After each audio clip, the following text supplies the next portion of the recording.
Morning Gamer, it is Wednesday, December 16th, 2020. Thanks for being with us. Gaming Morning Show, hanging out with you for the next 3 hours on Facebook Gaming, Twitch, YouTube, and at gamingmorningshow.tv.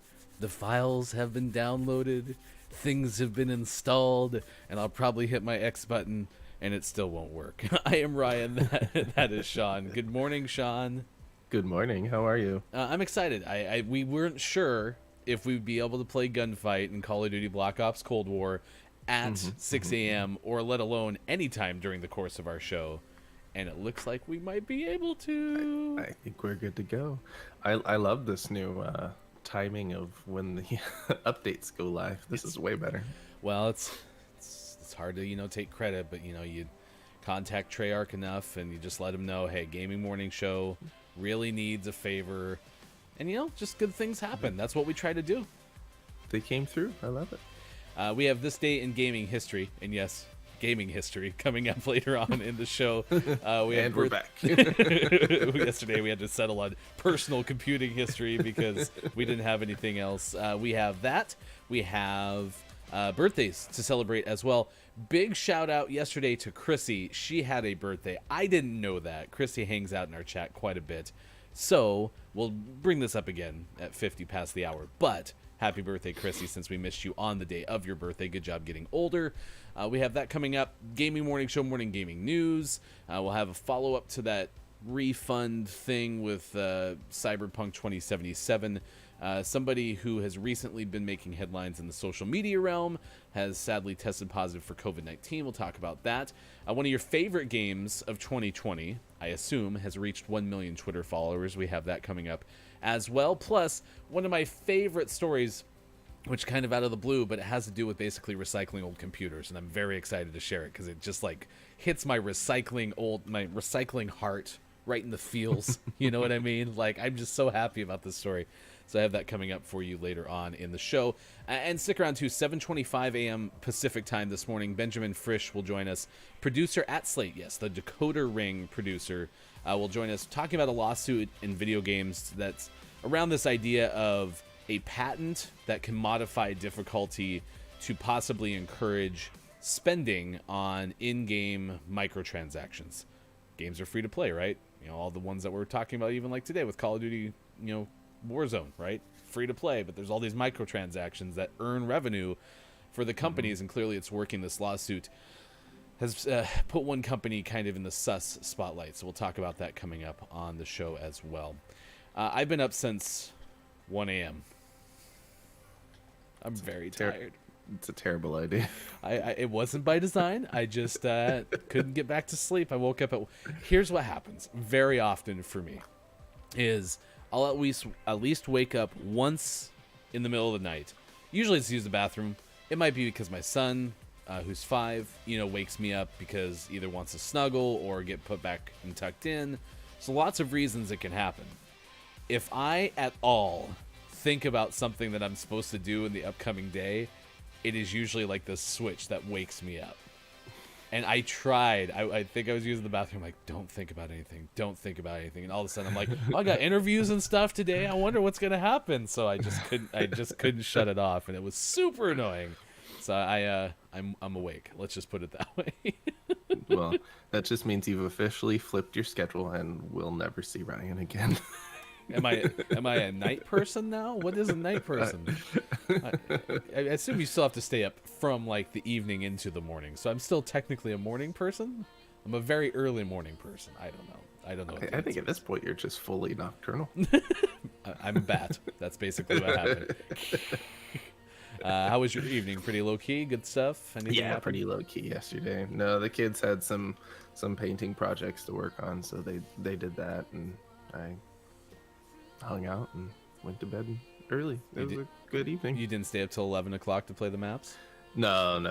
I wanted to wait and play together. Aw, you're so sweet. You didn't have to. Yeah, you had to do that. I mean, you didn't have to, but you were kind enough. Did you drink any of our beers of the day? Oh, they're gone. They're just drought. And it's all the ones I wanted to drink, too. It's the stouts. It's the dark beers. Oh, they're so good. In respect, I didn't drink all of it. I drank half of it and then just poured the other half out. very kind of you. It still won't find its way to my mouth, but it's the thought that counts. I will tell you that today, among others, is National Chocolate Covered Anything Day. Let your mind wander on that one for a little bit. It is Day of Reconciliation. I assume that's a day to reconcile conflict, bad, broken relationships, perhaps. Of course, I didn't make a footnote on that one, so I'm just speculating. But the one I did make a footnote on is Barbie and Barney Backlash Day. Yeah, that's it. National Day calendar has Barbie and Barney Backlash Day. And apparently it was created by, like, a group of people.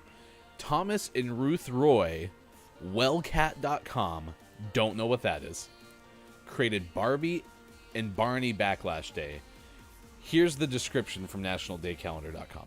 While Barbie and Barney aren't the only toys and television shows of childhood, these two do strike a nerve from time to time. The day permits parents to turn off the annoying cartoons and songs. Parents may insist on a different book to read at bedtime. Put away the noisy toys, if you dare. Interesting. Barbie and Barney Backlash Day. I will admit that I don't think we've watched too much Barbie in the house. I know it's available. I don't know if either of the kids have ever been interested in Barney, just from like the, hey, Netflix has a whole bunch of thumbnails. Would you like to watch the one with the or like saying like I want the purple dinosaur, right? I don't think we got that. My kids have watched the Barbie cartoon. Like for a day, they're like, "Oh, this is something," and then they watch it, and then they never watch it again. So clearly, it didn't catch on. But yeah, I don't think they've ever seen Barney. What is the backlash on Barney and Barbie? I mean, I guess it's just these are the two that this particular group picked. To focus on. I think they're just the figureheads, representing all of the annoying cartoons and books and toys. So there you go. Can you cover a Barbie and a Barney in chocolate? Because you can, according to this, right? It says anything can be covered in chocolate, including cupcakes. National Cupcake Day was a big hit yesterday. You should tell me in just a sec what your favorite cupcake is. But it is season 1 of Call of Duty Black Ops Cold War. Everything refreshed late into the night Pacific time yesterday. We're asking you, what are you looking forward to? Will you buy the Battle Pass? What are some other thoughts on COD Bakwa season 1? Sean, hashtag video game expert, I gotta defer to you. What are you looking forward to most? We're doing it. I'm really looking forward to Gunfight. Everything else, some new maps and multiplayer is obviously a perk. The Battle Pass being back is a lot of fun because I just like seeing things unlock as we progress. Some updates to Warzone, that's exciting, but it's Gunfight is my number one for sure. And speak of the devil, it is Ubon. I'm excited. We talked about this when you broke it out on the Gaming Morning Show, Morning Gaming News. Just the excitement that we had, the fact that this game mode did not go away after one season. So didn't even think about having to try to figure out how to use the different weapons, though. Yikes. Right. Wait, did that say capture? I swear it said capture. Weapons free. This is so big. That's what she said. Oh. Okay, that guy didn't move, and I got really scared and just shot a whole bunch. Excellent work, squad. Stay focused. And we're undefeated. Turn it off. Let's never play undefeated. See how many shots that I fired? So was that it? You got it in there. Oh no. Ooh, we have a tomahawk and stem. Okay, I gotta get rid of that. There you are. BND, you have execute authority. I'm gonna go right at the middle. Did anyone see? Did you see capture at all? I think it's the same thing. Like when the time runs out, capture the flag type thing. Oh, thank you. Yeah, he's still in the. Nice work. So 2 for 2. So is it? Do the opponents still play you in gunfights? Oh, that guy was moving. We get best play instead of last kill. So now we'll get some judgment. I have a bipod because I want to move slowly.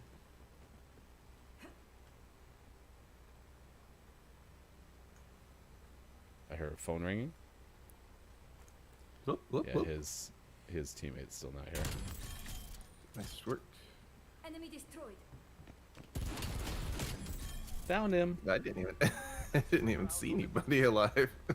This map Everybody I saw was dying. feels so much bigger. Yeah, it does. Was that the best play? Me killing the guy who did? Oh, okay, I get both.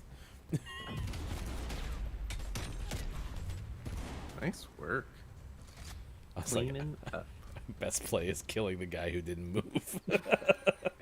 Wait a second. In the fight. So the guy who didn't move should be on your side or the left side. Okay, got it. Ah, did I get him? I tried to steal it. 4 rounds. Yeah, I think you got him. It's the depth. This feels so much deeper than Oh, no, I any of the modern warfare ones felt. So Yeah, it's long and skinny. All right, B&D. Work your frag lists. I'm ju- Germany's watching. I'm just running, just running, just running.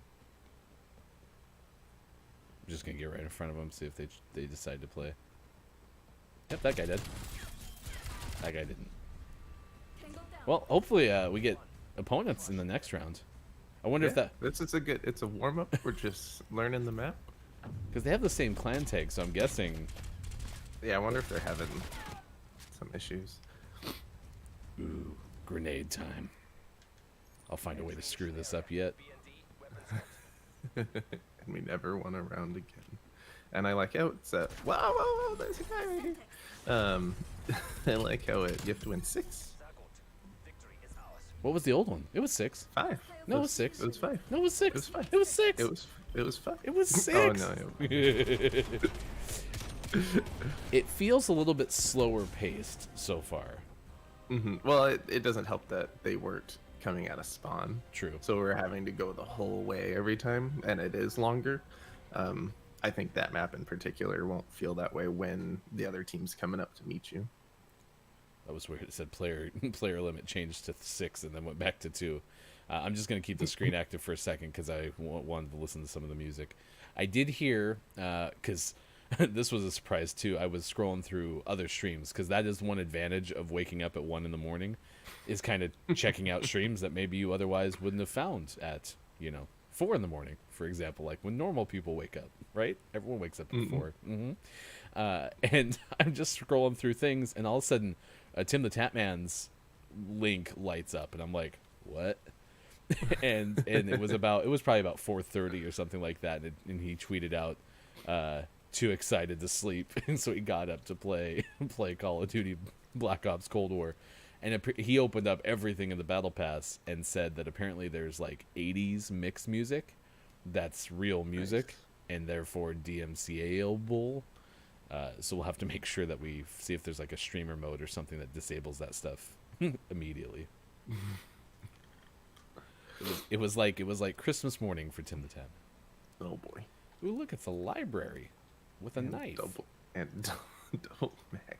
Let's see if these guys move. Yep, one guy's moving, going up. All right, chaps. We trained. They're both with me. They killed me. They're moving as one. They are a unit.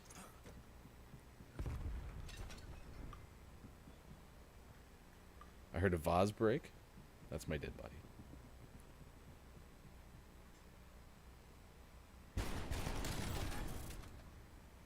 Nice way to steal his pistols. Interesting. Oh yes, the old 12 shooter. I hear him above you. I do too. Nice shot. I must have hit one of them. Never doubted you for a minute, MI6. Whew. I stopped breathing there. Gunfight's back. Well, I was gonna say, welcome back to Gunfight. So okay, so this says you have 12 cartridges, but then when you open those magazines up, there's only six holes. They're doubled up. Oh yes, of course. That's how guns work, right? feel like I was playing Counter-Strike there for a second. I pre-fired around the corner with pistols.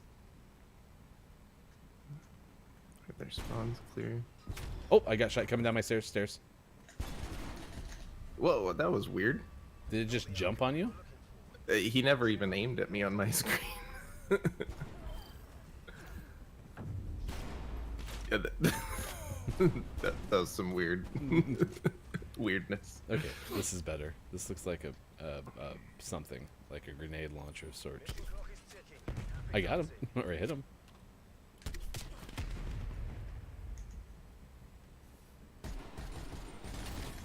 Nice shots. Thank you for saving me. Were we by ourselves? There was one AFK guy, Oh, okay. and I was shooting at him, and he came out of nowhere. This grenade launcher is kind of fun. Yeah, I threw this as a secondary weapon on one of my loadouts for multiplayer. Yeah, I hit him both. He's in the middle. Oh, that's a really slow C4. Holy cow.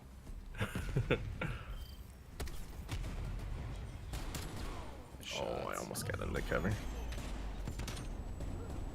Wonder how low. Nice work. Wonder how low I had him. Kind of, Okay, here we go. shotguns. Sniper shotgun, my favorite combo. Enemy sniper. Oh, I got sniped. Let's show 'em what we're made of.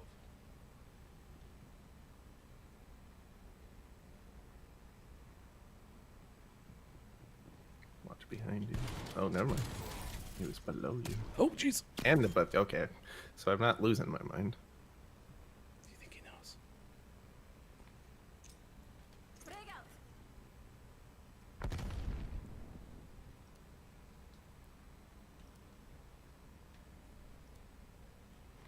Oh, shoot. Oh, Shut up. Oh, wow, he's fast. I don't want to talk about the smoke grenade, okay? Was this him getting you? Ooh, what? Yeah, I don't know. You must have to move immediately, or else you're gonna get sniped.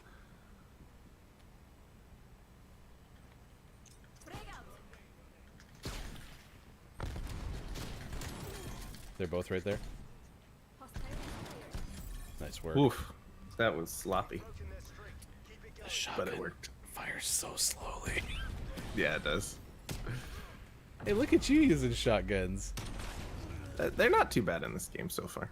Ladies and gentlemen, it's Sean, shotgun farmer. We're queen and country, MI6.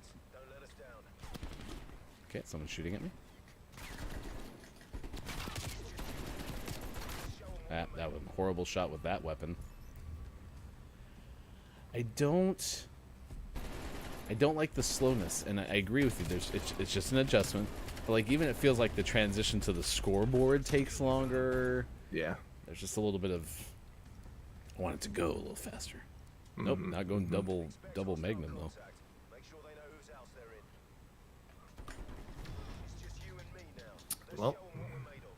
That was bad. Jeez, Let's take what we can from they're this. fast. All right. They're so fast.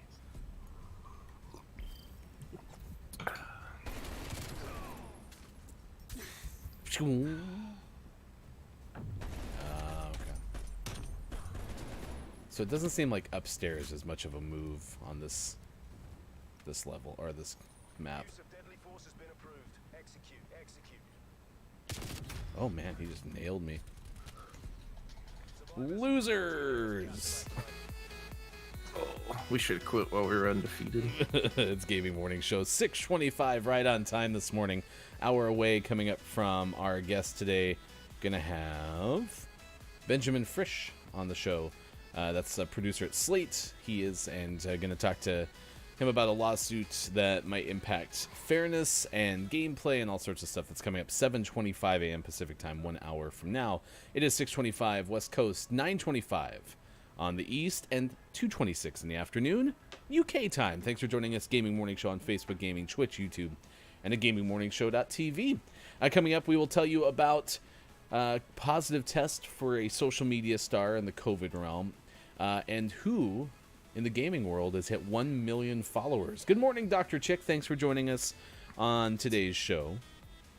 Sean and I are both decked out in Flames gear today, so We're so fancy. go We hockey. coordinated. I should ask you, Dr. Chick, as a Sounders fan, are you going to be rooting for the Seattle Kraken NHL team when they start playing? That'll be fun. All right, stick around. We got this day in gaming history. We got birthdays to celebrate with you as well coming up on Gaming Morning Show. And as I mentioned, Benjamin Frisch, our interview at 7:25. But right now, it is time to get informed. We need to know what's going on in the gaming world. So we send it to the newsroom. Here's hashtag video game expert, Sean. Good morning. It is Wednesday, December It's- I did it again. 6th. There you are. It 2020. It was a great. Here's a shot of Sean's right arm. All right, everything's good. Hey, let's send it to the newsroom. Here's hashtag video game expert Sean. Good morning. It is December 16th, 2020, Wednesday. And this is your Gaming Morning Show, Morning Gaming News. Kojima Productions. We've talked about them a couple times on Gaming Morning Show, Morning Gaming News. They're teasing an announcement today, December 16th, because it marks their 5th anniversary. So they're going to have some sort of announcement today. Looks like 12 a.m. Eastern, 5 a.m. UK. These are random times. Oh, there it is. 2 p.m. Japan. It's like, where are they that they're announcing at this time? So this will come much later today. So we'll get some tease announcement from Kojima today, possibly seeing what they're working on now that they've got Death Stranding out and supported. So look for that later today. The UK, politicians in the UK are calling to ban console scalping and the use of bots. I liked this news story. I wonder why. They're aiming to prohibit the resale of gaming consoles and computer components at prices greatly above manufacturers' recommended retail price. So we'll see if this goes anywhere, and if it does, how long it takes. But at least initially, it looks like some politicians are aiming towards protecting the sale of consoles and computer components a little bit more than they are now. So we'll see. I don't foresee this in any country happening fast enough to really affect the current console releases. But this will be good news for those that are into high-end gaming PC components, because they deal with this every time something big comes out, when stock is limited. And then obviously in the future when we're seeing more consoles released. Yeah, and I wonder how it'll affect even any sought-out electronics too. You know, it might have ramifications outside the gaming world long term too. For sure. So we'll see if anything comes of that, and if any other countries follow suit. It's hard to say if this is anywhere on the radar for a country like the US, which has other things to do with. Among Us, out on Nintendo Switch as of yesterday. Announced during Nintendo's Indie World announcement video. Among Us is not only coming to Nintendo Switch, but was released the same day. So if you're a fan of Among Us and you needed somewhere else to play it, pick it up on the Switch. It's priced similarly to Steam. I think it's $4.99. So you can pick that up. That's exciting for me because I liked the idea of playing it not on my phone, but if we're playing all together, I didn't want to hide away in the office to play on the computer. The Switch might be a good option for that, because then I can have a joystick and some buttons, but I don't have to hide away. Yeah, I was gonna say. I mean, I think if there's any game that really lends itself well to the Switch that I'm familiar with, Among Us seems like a natural fit. Yeah, no, it's a no-brainer. So it doesn't surprise me at all. I love this announce and release on the same day thing too, because there's no reason to hype it up for weeks and weeks when it's a game that's been out, people are excited about, and I'm assuming, not being a developer, is a pretty easy port over to the Switch. And always last but never least, we finish off today's gaming morning show, Morning Gaming News, with the world-renowned segment within a segment. This is what's out today. We have MXGP 2020 out on PlayStation 4, Xbox One, and PC. Colossus Down out on Xbox One, Dealer's Life 2 out on PC, and for the most prestigious award in video game focused morning shows, your favorite segment within a segment within a segment, today's name of the morning is Synthetic Ultimate out on Switch. Synthetic. There's a lot of letters in that. I would have probably looked at that and said, Synthetic. Based on my outstanding pronunciation of Targaryen. Targaryen, of course. Yes. Who didn't know that? I did send that idea. So this idea of having a podcast where we review episodes on a week-to-week basis of your favorite shows, except we've never seen them. And we get 5 minutes with the written plot. And from there, we tell you what that show was about. I could just imagine all sorts of hilarity behind Targaryen and other mispronunciations of names. What is the total right now? It's sitting at 48 mispronunciations, so that's not bad. Not bad. No. Well, congratulations to Synthetic Ultimate. Sorry, is it more emphasis because of the all caps? Synthetic Ultimate. Yeah, there you go. Out today for Switch. You are now eligible for our Name of the Month, and thusly, no, you are now eligible for our Name of the Month. There you go. That's it. That's what you get. There's nothing further than that. There you go. Congratulations. What more do you want from us? You're eligible, all right? Would Mike stands in the way.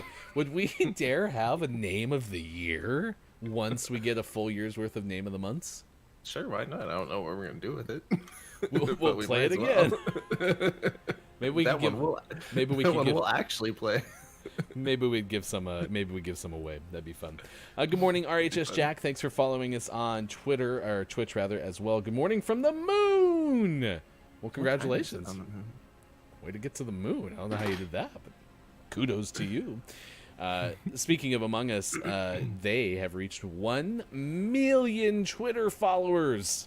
1 million. It's been pretty cool to see this story because it's not just like the rise of a game, but it's a rise of a game that the creators, I have to imagine, at some point were basically thinking like, hey, we've reached like the pinnacle of what we're gonna get from this game, right? Like we did this and we like this game, we're proud of this game, and it was great that there was X amount of players who played it, and then all of a sudden just a second life, really. 1 million followers on their Twitter. This is the caption today in the Twitter sphere for Among Us. Wow. In less than a month since our first post, thank you for 1 million Twitter crewmates. It's been a whirlwind year, and we're so grateful to have you here. We're going to make you proud and make this game even better. Seriously, it's been such a hectic week, and my notifications are so broken. But OMG, really thank you so much. I legit just cried a little. I don't know what that one is. I don't even know what's going on anymore. Thank you. Emoji. It's cool, isn't it? That's awesome. Congrats to them. I'm gonna put this in the tweet. I thought it was me. I thought it was me that hit 1 million Twitter followers. Congratulations. Sports.gaming has hit 1 million Twitter followers. If each of his followers was worth what? You can't see it now though, because I just blocked all but like 20 of them, so it doesn't look like it, but I did. I do want to shout out Digital.games. I did watch. That was one other advantage of waking up at 1 in the morning. I watched the entire video that we tweeted out yesterday. I'd watched just part of it yesterday. But Digital.games sat down with a blind gamer and played through a round of COD Zombies, and it's just really neat to hear in real time how the doctor kind of just discusses some of the things that are going on in the gameplay. It was really just a nice, inviting glimpse into that particular, situation with the gamer who was blind playing with him. So, and like just to watch like using the butt of the gun, the stock of the gun to like tap the juggernog, right, and say that's where it is, and using the sound. That's cool. That's really cool. He's also done, which you can catch on his VOD, a full playthrough of The Last of Us 2 blindfolded, and that was really cool. We do want to share CD Projekt Red clearing up some quote-unquote misconceptions around the no special refund policy that they had kind of described yesterday. Again, this is just such a moving thing, right? They're trying to figure it out kind of as they go. But Kotaku's Ethan Gatch reporting that CD Projekt Red managers are trying to kind of clarify some things, basically saying that, like, the refund isn't going to come from CD Projekt Red. They were just trying to explain that the refunds are available through, like, the PlayStation Store and Microsoft. But there's that email address where CD Projekt Red will help any gamers who are having issues trying to get a refund, should they seek to get a refund. So we'll talk more about that after this game. I hear footsteps behind me. Got your back. That was really scary because I could hear the footsteps a mile away, but I was not sure where.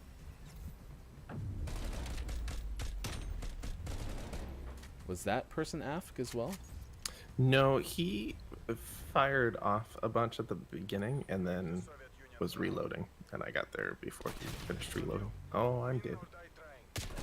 Oh, that guy was right in the middle. Sorry, I was looking at something else too. So RHS Jack, are you gonna explain the whole moon thing, or like, is this like a tease? Tell you after the break kind of thing? Like, I'm really interested. Why are you from the moon? Also, how is your internet speed on the moon? Eliminate all threats.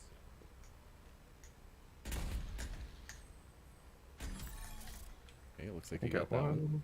He's coming on me. What's he doing? I got him. Prepare to redeploy.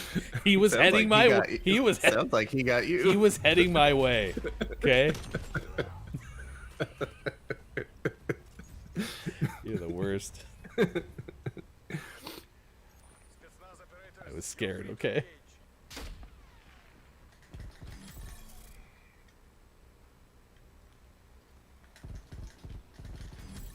Nice work. I almost messed that up. Performed as expected, Colonel. Good. I was gonna say I didn't know if like the moon was an acronym or something. Like, welcome. I'm talking to you from the mom's outer octagonal night room. Spetsnaz Colonel, you have execute authority. It's on you. Uh oh. Win or die trying. Did. Oh, jeez, he's right there. This is a very that- interesting level. Yeah, this map is more similar to the pace we're used to. Yes. I really, really hope we get to play the game show one Yes, me too. today. Secretariat are watching. Especially with you having to leave. Oh, oh, I'm scared. I'm scared. I'm scared. I'm gonna die. I'm gonna die. I'm gonna die. I'm gonna die. I'm gonna die. I'm scared. I'm scared. I'm gonna die. I'm gonna die. I'm Almost gonna blew die. that. Oh, he's behind me. Behind me.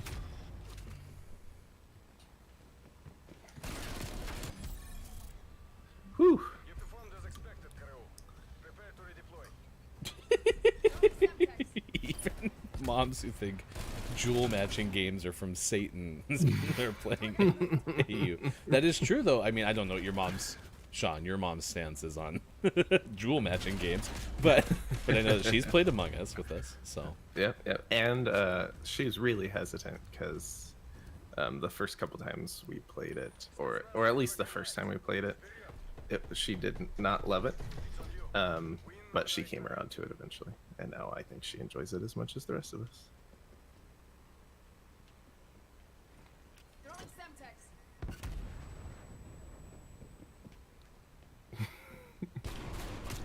I just missed. It is a fun game. I mean, it kind of mixes like that social aspect, which I love in games, with just a really interesting concept. I don't know, like I like I guess I like the lying, like trying to get out of it. That's kind of fun. So maybe that's just the basis for it for me. Is it's just I get a chance to try to convince people that I'm not doing what I actually was doing.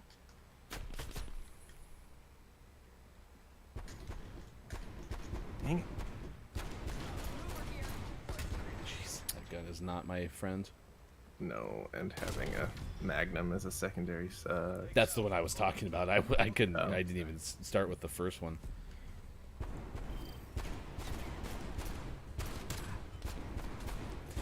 Yep.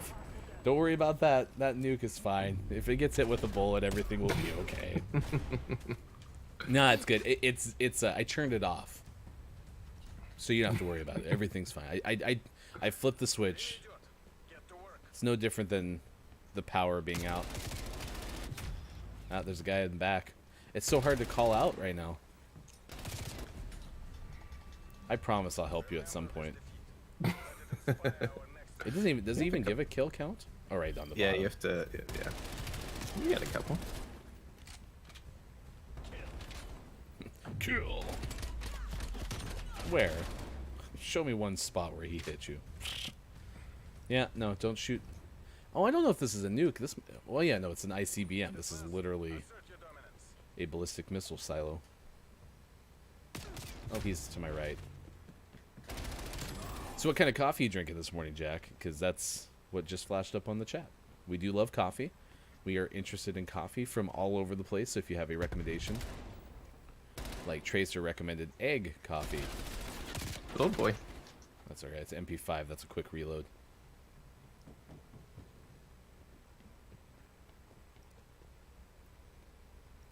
Should reload it. Nice work. Whew. But I can't see yours. Hmm? I can't see your kills. Oh yeah, you can go up and down.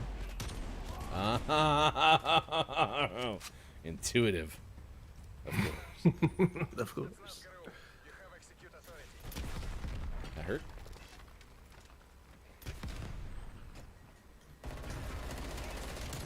Yeah, I'm unstoppable. Nice work. We won the whole thing, huh? Yeah, we did. No thanks to you. You got a kill in that last round. I'm proud of you. It is Gaming Morning Show 643, West Coast 943 on the East, and 243 in the UK. Thanks for being with us on Gaming Morning Show, 40 minutes away from an interview with Benjamin Frisch. Anyway, back to the CG Project Red. This is from Kotaku. The misconceptions have to do with the prior comments. Like I said yesterday, a company told players in a statement on Twitter that anyone displeased with the game's poor performance on Xbox One or PS4 could request a refund, making it seem as if it was being offered by CDPR. Quote, "We would always like everyone who buys our games to be satisfied with the purchase," the company wrote. "We would appreciate it if you gave us a chance, but if you are not pleased with the game or your on your console and don't want to wait for updates, you can opt to refund your copy." But then the article kind of goes into details about like trying to access Sony and Microsoft's refund rules. So it wasn't as straightforward as, hey, email us and we'll get you a refund. But I think it's still showing CD Projekt Red's willingness to kind of advocate for those who seek that. So, all right, there you go. You got your All wish. right. What if we hate it? I don't think there's been anything we've ever hated in this game. What if it feels just like Hill? I did link in the chat that Kotaku article from Ethan Gash. All right, here we go.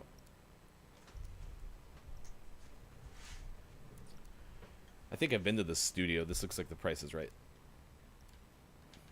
Dun-dun-dun-dun, dun-dun-dun-dun-dun. There's a guy up there. Dun-dun-dun-dun-dun-dun-dun-dun-dun-dun. Oh, the other one's hurt. Grenade out.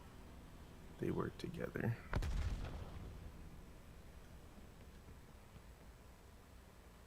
Wow, this is so fun. This one's really cool. And I love how like gross this background is. You performed as expected, Karoo. Prepare to redeploy. Yeah, you're welcome. We're not on Discord yet, so our friend Nintendo Nerds, who has shown up usually in the 8 o'clock hour, walks the dog. Nintendo is on the Pacific time zone, so walks the dog in the mornings, listens to our 8 o'clock hour, and you know all that stuff. He's helped me kind of understand what we might be able to do with the Discord. I'm kind of interested, you know, what I'm leaning toward. I don't know if you manage one, Jack, because you said you're a streamer and you have YouTube and all that stuff too. Like, I'm kind of interested in having our show live in someone else's Discord, because I just don't think I'm ever going to manage it well enough. So I don't know what that would look like, you know, where we maybe have a gaming morning show channel within someone else's Discord. But yeah, I'm interested in it. If you want to find me, I'm mostly active in Kiki Lowe's Discord, which I'll shout out Kiki to get to her Twitch channel, and then you can get to her Discord from there. So that's probably where I'm most active. His and Hers Live I'm active on. Nice shots. Shot. He's coming your way. Nice work. That smoke scared him back to me. Jack, do you have a Discord? I know I don't have links active, but nice shot. You know, I even said shots originally, and I was wrong. It was nice shot. That was his smoke. It wasn't even my smoke. Oh, it wasn't? Yeah. Oh, okay. Yeah. I just saw smoke. I assumed it was you. He smoked himself. Eliminate all threats. Oh, I heard a bullet whiz by my ear. That was scary. Oh, he's back in the back, going to the left. Or your right, I guess. Throwing smoke. Yeah, right there. Nice work. Happy he did not notice me, because otherwise I would be dead. Throwing frag grenade. Throwing smoke. Right? This one's so cool.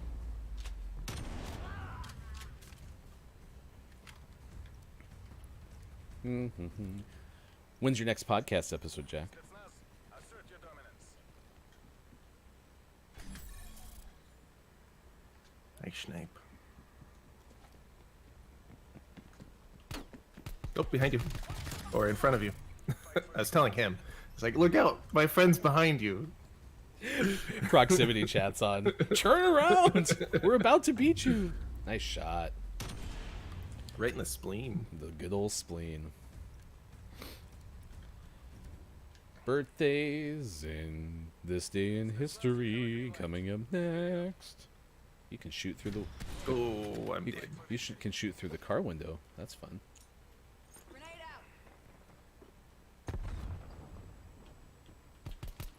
out. Oh, Remember this. It was so quiet. that suppressor is really quiet. Holy cow! What a shot! Yeah, so you can put bullets through that car that's spinning. A new car! Not anymore. Spetsnaz Now it's operators, broken you're windows. free to engage. Oh, that's not a. That is a bad deal. I just flashed myself. I don't want to talk about it.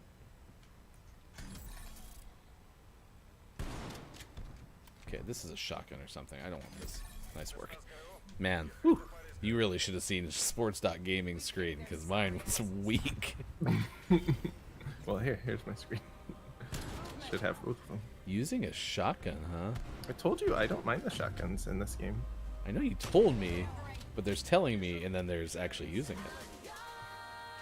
All right, Gaming Morning Show continues 6:50 West Coast time, 9:50 on the East, and 2:50 in the UK. Trophy earned. I got Go the Distance. He's going for speed. We talked about cake yesterday. A song came up, so it said "Hefty Goof left my party." Interesting. What a jerk. Allow myself to introduce myself. Do you have a screen? Huh? I don't even have a screen. Oh, yeah, I've got a screen. You're gone, but I'm here. Big yikes. Okay.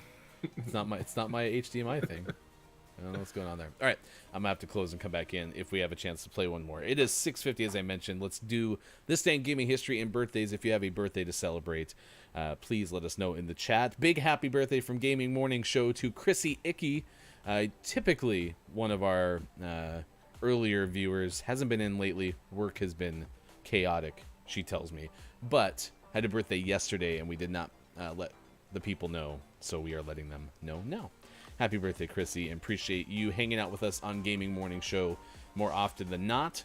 Also for the big Apex Legends carries, so big fan of that. It is Wednesday, December 16th, 2020. Here's some celebrity birthdays for you. Benny Andersson turned 74, a musician. Benny, originally from Stockholm, Sweden. Rocker Billy Gibbons turns 71. Based on this picture, looks like a member of ZZ Top. Also, fun fact, inducted in the Rock and Roll Hall of Fame with ZZ Top. So I think I was Nailed right. it. Benjamin Bratt, the actor, turns 57 today. And Kristen Ritter turns 39. I want to say that she was in that one ABC show, The Bee Who Lives in Apartment like 33 or something like that. That's what I think I Yes. recognize her from. Yeah, me too. So that's a couple of the celebrity birthdays that I see right offhand. Comedian JB Smoove is 55 today. Curb Your Enthusiasm, The Millers as well. South African recording artist Casper Nyovest turns 30 today, and DJ Derek turns 51. Kim Porter had a birthday on December 16th. Former girlfriend, I want to say, to P. Diddy. Kim Porter died in 2018. And then William Perry, the refrigerator, running back in a Super Bowl game for the Chicago Bears, but better known as being a defensive lineman. The refrigerator Perry turns 58 today. Scored, like I said, a touchdown in Super Bowl 20 when the Chicago Bears beat the Patriots, like, wasn't it 45-0 or something like that? Did they shut them out? Oh, thank you. Jack knew who I was talking about. What was the score of Super Bowl 20?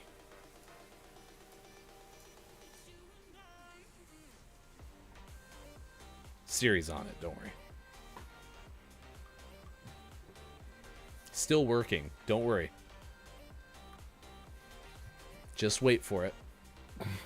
Something went wrong. Please try again. Did you find it whilst Googling? No, because I thought Siri had it. You thought Siri... What the hell, Siri? You let Sean down. Damn it.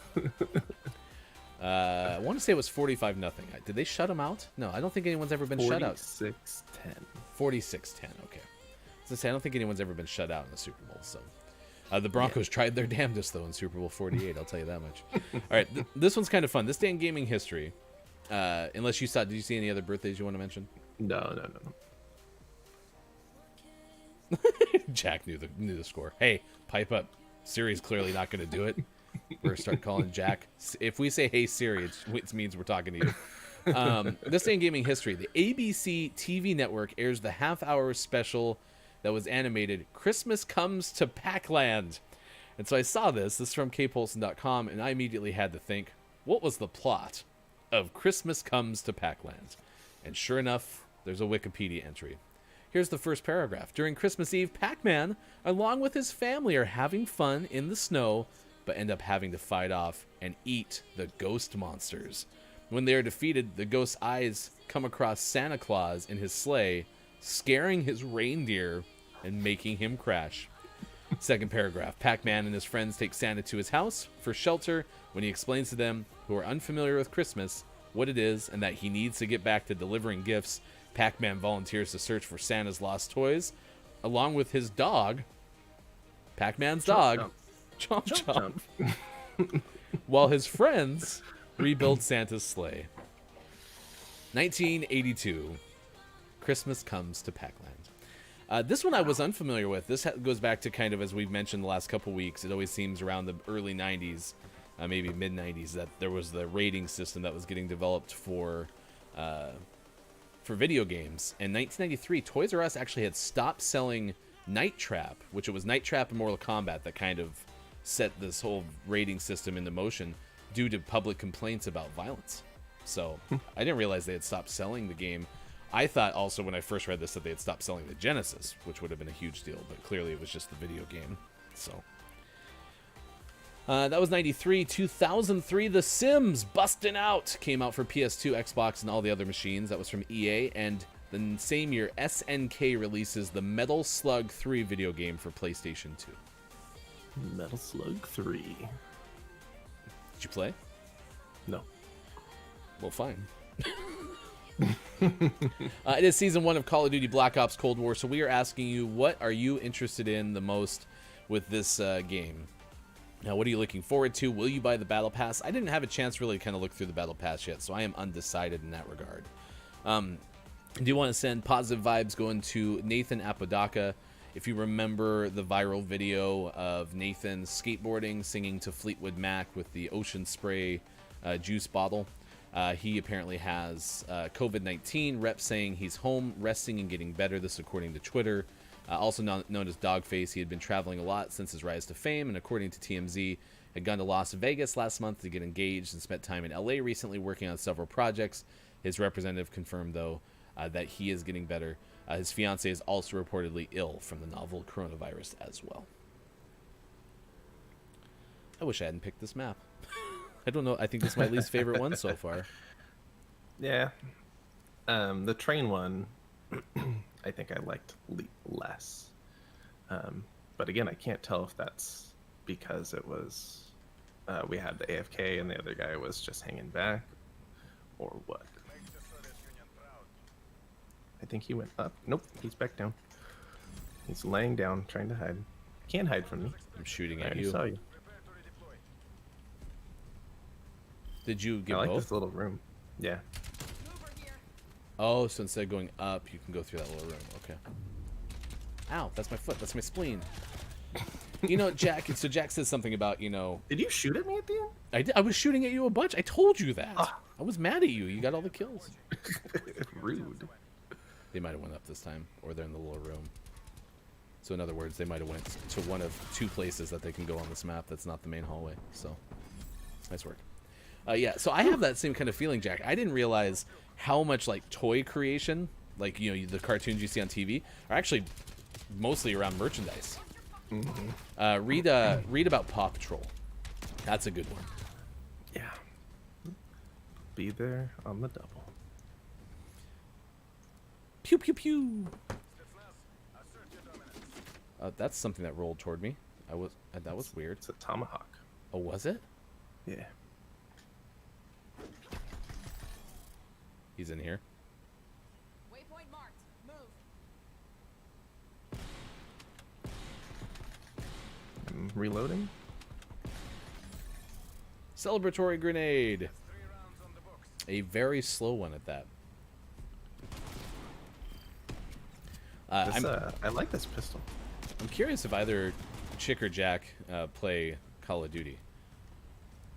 Because I have not. I don't think I've heard like any what you're looking forward to yet. So if you do, you should definitely let us know. Ooh, that was a shot. Oh, he got me. He's back on my body in the little room. Oh, that was bad shooting. But the first one was good. 8, huh? I too have 8, if you divide by 4.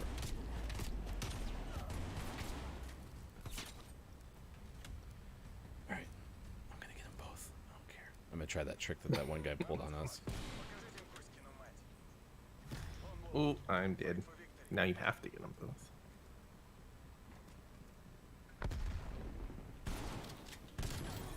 Nice shot. Neutralized. Oh, he doesn't know. Oh, now he knows. Oh, I missed! I had him, but I Nice missed. try, nice try. I probably should have thrown a grenade or something instead of coming out from cover.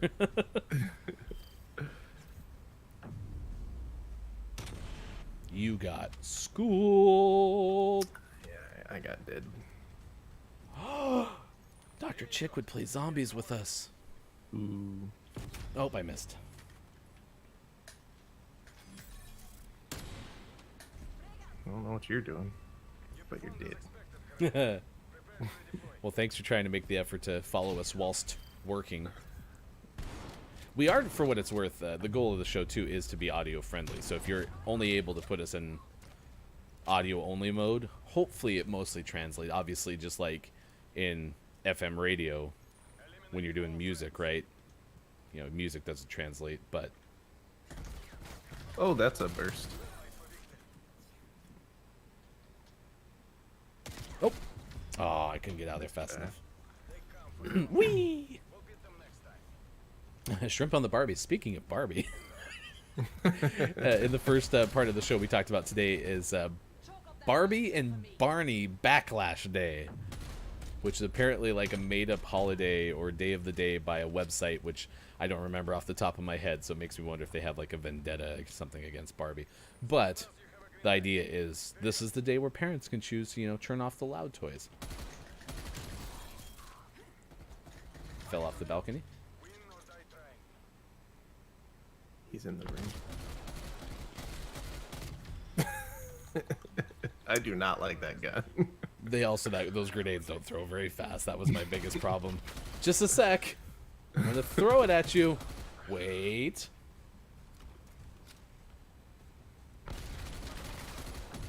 Ooh, cereal break. I love cereal. Cereal is yummy. Cereal's amazing. Every time my wife orders like Life or Frosted Mini Wheats, I'm so excited. My side looks clear. I'm in their back. Nothing. You're here with me. We're together. Going up, He must have throwing up to the gotten up. balcony. Look in the other rooms. Nice work. That guy's so crouchy. We did it! Huzzah! Yeah, I don't think I'm gonna get the battle pass either, just because I'm playing so much more Apex again than I used to, so I'm not entirely sure either. It is 7:02 on the West Coast, 10:02 on the East, 3:02 in the UK. It is time for Sean to go. We're gonna miss you, buddy. Me too. Don't I'm be glad Gunfight's back though. We got 5 games in. Yeah, I really, really like this mode, and it fits our show so well too. So I think it gets like bonus points for me for that too. Sure. But we will miss you. We'll see you for a full show tomorrow, unless something weird happens. So Should be good. Oh wait, before you go, it's the beer of the day.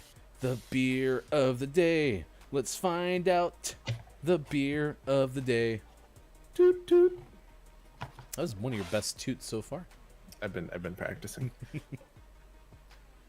We got lowercase Italian style Pilsner, unfiltered Pilsner, delicately hopped with hallertauber and saffron.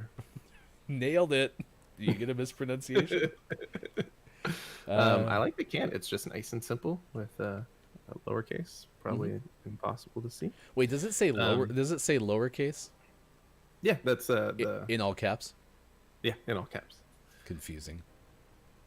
Brewed and canned by the Lowercase Brewing Company, Seattle, Washington. Nice.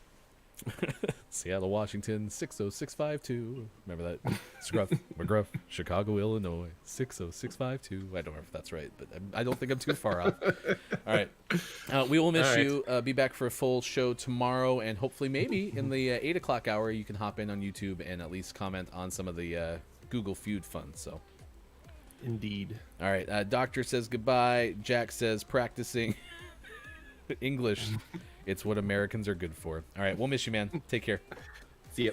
All right, I'm Ryan. I will take you the rest of the way. Coming up this morning, we have our interview with Benjamin Fish. Also, you can see in the bottom there, somewhere right there, we're expecting Jackson Ryan to join us on Friday. We will talk about a couple of things. The interview today with Benjamin, who's a producer for Slate, will be around the idea of a lawsuit that's adjusting difficulty in games using artificial intelligence, allegedly, to try to prompt people to spend more money on microtransactions.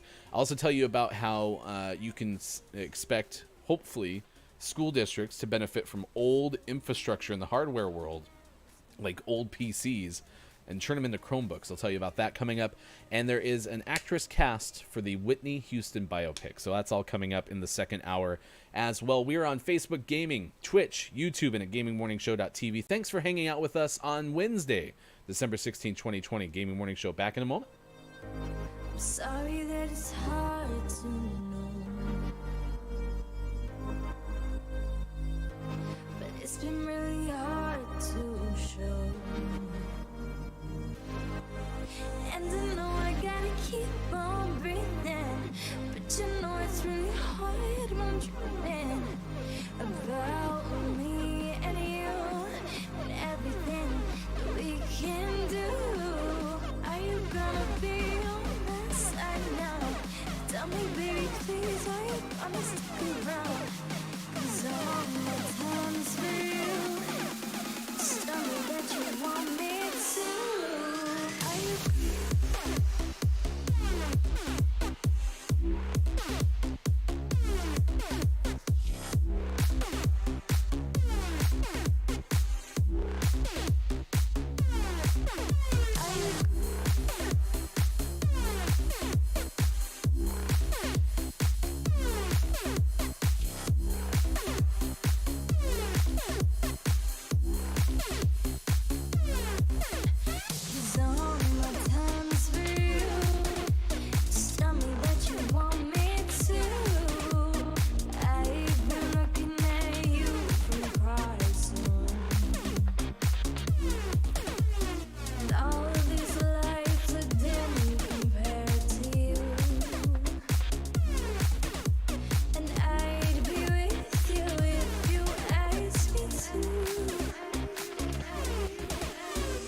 Sorry that it's hard to know,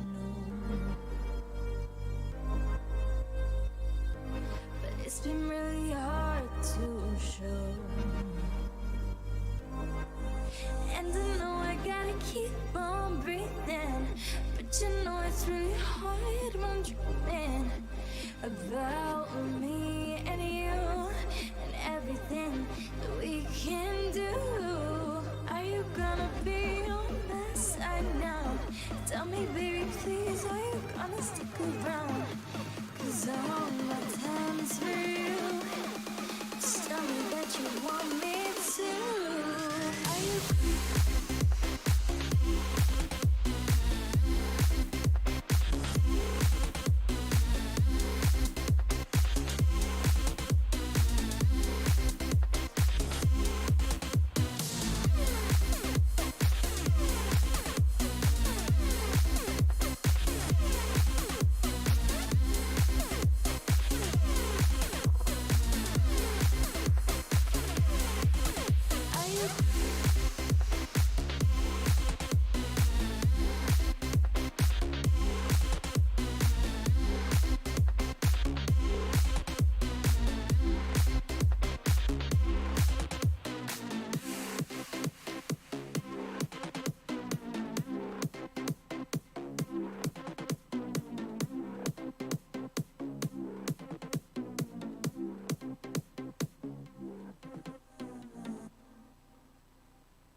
Morning, gamer. It is Gaming Morning Show, Wednesday, December 16th, 2020. Thanks for being with us. I am Ryan. Looking forward to our interview coming up in about 20 minutes, 15 minutes from now, actually, with Benjamin Frisch. We'll talk to the Slate producer, produces the Decoder Ring for Slate, a podcast, and look into this lawsuit. It involves Electronic Arts and this idea of trying to increase difficulty in games through the use of artificial intelligence in order to hopefully persuade microtransactions. That's at least what's in this class action complaint against EA. We'll have that coming up for you in just a little bit. Lurk away, Jack. Good morning. Thanks for the follow too on Facebook Gaming. That is where you can find us in the Facebook world. Working on trying to add some more YouTube and Facebook gaming streamers to our arsenal as well. But we certainly appreciate everyone who's done a great job of supporting us. And certainly when Kiki Lowe gets here, if she joins us today, shout out to everybody in Kiki's world. Dr. Chick was one. We have the option to go affiliate. It's not part of our grand plan, but it was kind of neat to see in the matter of, 3 streams, I think, she took us over that average watch threshold. So we're certainly appreciative of everybody who hangs out with us in the mornings, and we'll have that big thank you for you going forward. I mean, it's a great community. I was talking to my wife about this yesterday. I've had so much fun getting to hang out in streams with those who are in Kiki's world, and just getting to know people. Like I feel, I've said this a lot, I feel like I'm outside of the house quite a bit, and that feels good for the social extrovert in me, because even though I'm not, it kind of feels like I am, and I'm super appreciative of that. So I will play Apex Legends in the final hour as well. That'll be the GMS Gaming Hour coming up.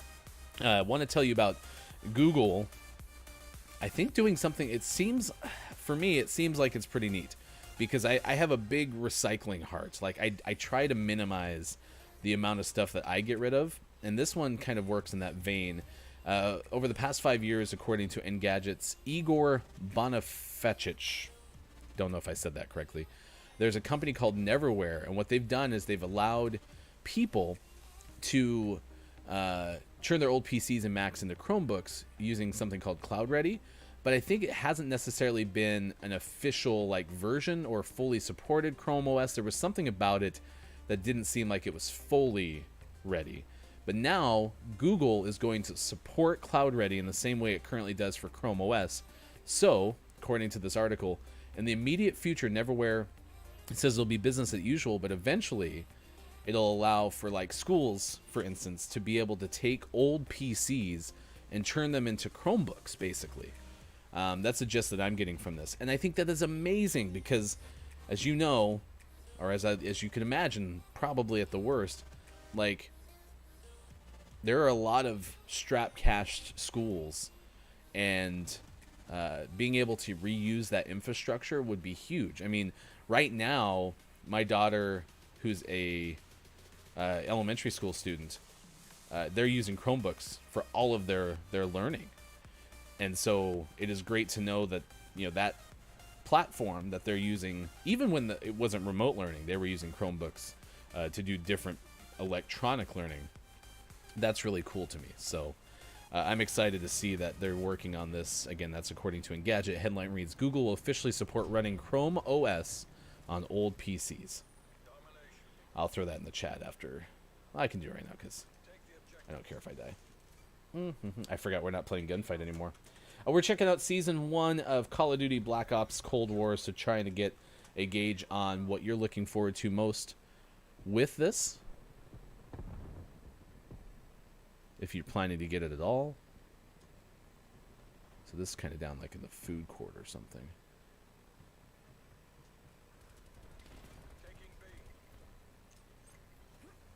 This looks very much Radio House. It's definitely got to be a Radio Shack knockoff. Where's the Aladdin's castle?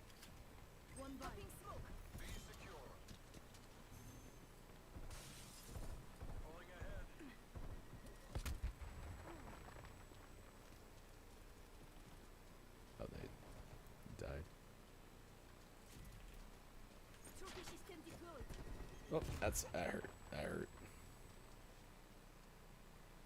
Did I see a movie theater? Look, it's like a little arcade game. That's cool. Oh, this is the arcade! Oh, this is where C is. And also where all the bad guys are. How cool is this? These are so beautiful. This is the one thing that I noticed about this game from the get-go.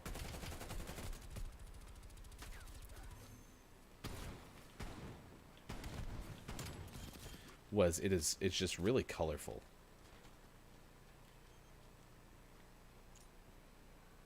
I don't really know where they're coming out from.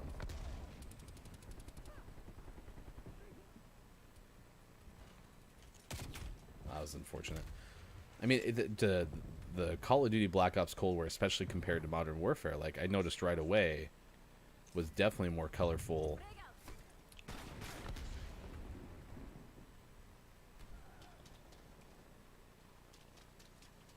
And this is kind of like a aerobic shop.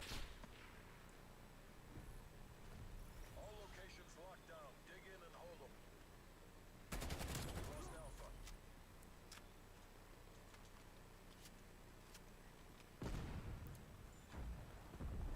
So it should have the interview right after this game. And then, like I said too, on Friday's show, anticipating Jackson Ryan joining us. Oh, he got slashed. So it's kind of more of like the back of the mall. I wonder if this is getting, if you've ever worked in a mall before, I wonder if this is making you feel some sort of nostalgia. A record store, how cool is that? It's so big. That's a teammate. This is a sports store. It's such a gigantic map. Holy cow. Oh, I can take A. Yeah, the use of trophy systems, like, I feel like I've noticed in this game, like, the need for, like, almost map-specific loadouts is pretty true, because it just seems like a trophy system here isn't going to do me any good. Yeah, the graphics are definitely brighter. And see, I will admit too, Dr. Chick, that I have such a hard time remembering, like, iterations of games. So I don't really remember when you say, like, Black Ops 4. You know, we were even trying to figure this out. Sean and I played probably that one. I assume it's The Last Zombies, right? We played that together. I think that was the one with, like, all the different retro characters.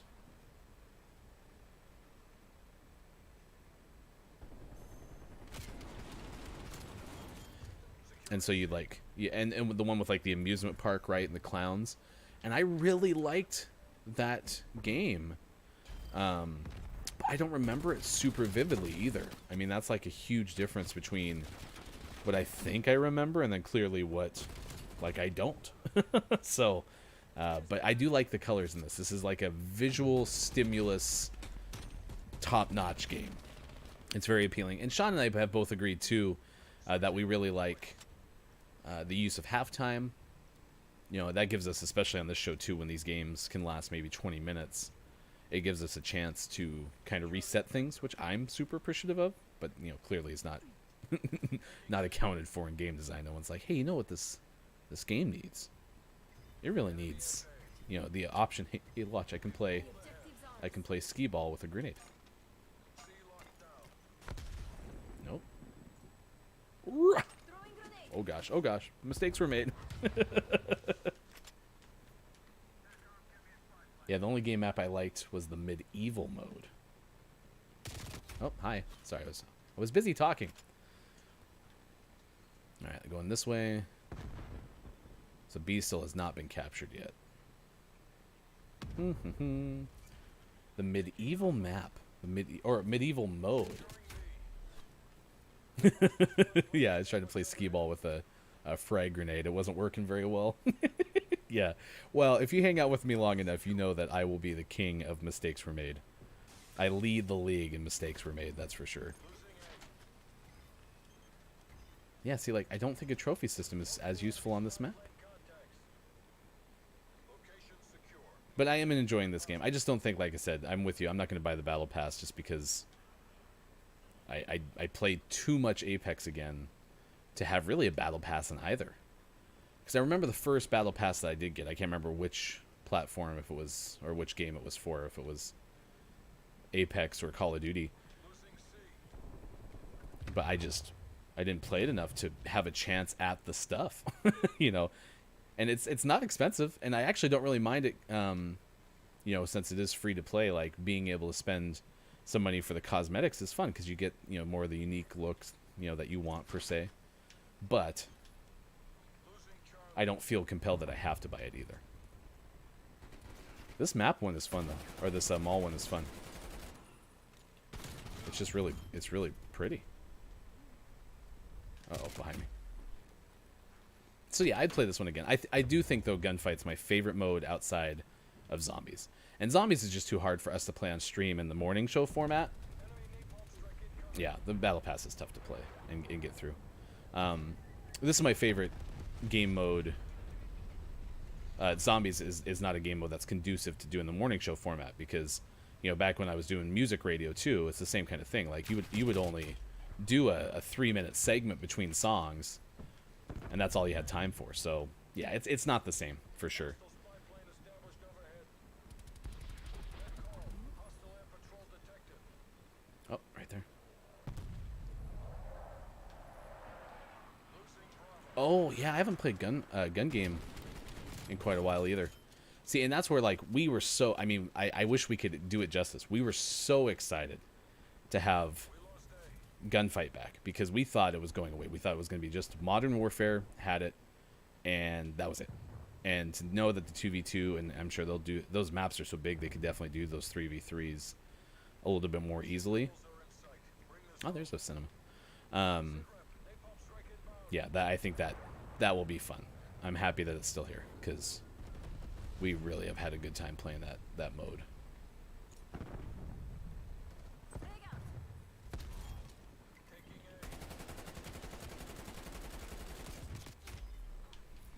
All right, almost there, and then we will have Benjamin Frisch join us in just a sec.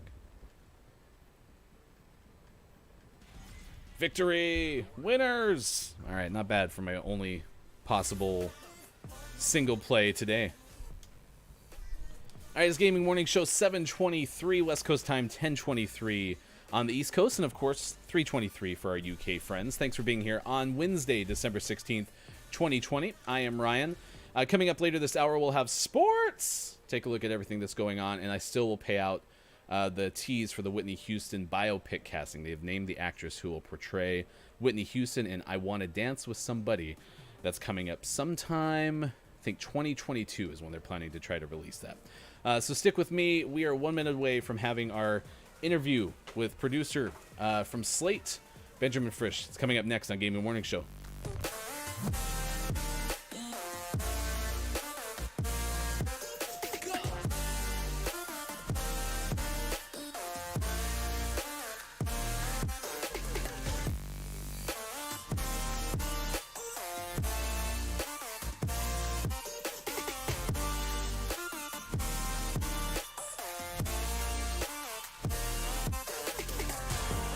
Thumbs up if you can hear me okay.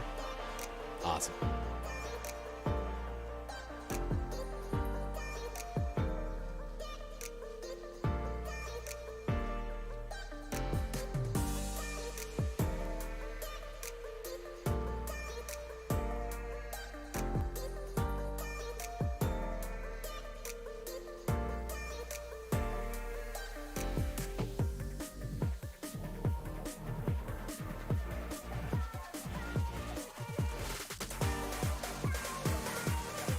Gaming Morning Show continues, and we are proud to welcome in a producer from Slate to talk to us about a lawsuit. This is the article on Slate.com. A new lawsuit exemplifies an existential debate in sports video games. Appreciate you taking the time, Benjamin, to join us on Gaming Morning Show. Benjamin Frisch on the show, and want to ask you this question first, Benjamin, about this idea around the lawsuit itself, kind of getting an overview, because this is a class action complaint that's filed by 3 Californians versus EA. What is the overview of it? Right. So basically, it is a lawsuit alleging that EA is secretly, surreptitiously using a patent that they filed in 2016 to use AI technology in order to boost engagement in their sports franchises. Specifically in this lawsuit, it's Madden, FIFA, and NHL. Although I think online people sort of broadened out to all of the sports games, but those are the ones that are named in this complaint. And Yeah, so what they're saying is basically that EA is using this technology in order to sort of modify the difficulty of multiplayer matches in order to steer players towards purchasing microtransactions, specifically player packs, by basically at important points during a match, by changing the difficulty or by like having you miss a shot, or things like that. And all of that is sort of to give players the sense that, oh, my team is not strong enough. I need to buy more players in order to get stronger, and thus sort of engage in the ultimate team economy, as it were. And you went on to clarify in the article that right now there's no evidence per se, but also that's not atypical in a class action complaint, as I read it, or according to what you had put in there. EA has denied ever implementing the technology and has called the lawsuit baseless, but in the third paragraph, there's this reference to an Activision patent. I think you said it was from 2017, and that was with the express purpose of encouraging in-game microtransactions through AI technology, as I read through this. With the EA patent, so is there another patent that EA specifically has, and what are the specifics of that patent? Well, so the EA patent is actually, like, if you just sort of look at it on its face, it's not that it doesn't seem like it should be that controversial, because it basically is saying, I don't think microtransactions are actually ever mentioned in this patent, but it's basically like sort of an AI driven difficulty slider that would sort of look back at your past play experiences and your current play experiences and adjust the difficulty on the fly, to, quote, increase engagement, whatever that means. I think that can mean a lot of different things. And that's sort of the thrust of the patent, but people really took that specifically to mean engagement towards microtransactions, which, as I mentioned in the piece, is not totally implausible. Although I should say that, companies patent things all the time that they never plan on using. And so I don't necessarily think that we have good reason to disbelieve EA in this case is not using this technology. But as I also stated in the piece, the idea that they could be using another kind of technology that isn't patented to sort of achieve the same effect is, again, totally plausible. Benjamin Frisch, our guest on Gaming Morning Show, producer for Slate, and examining this piece about this lawsuit.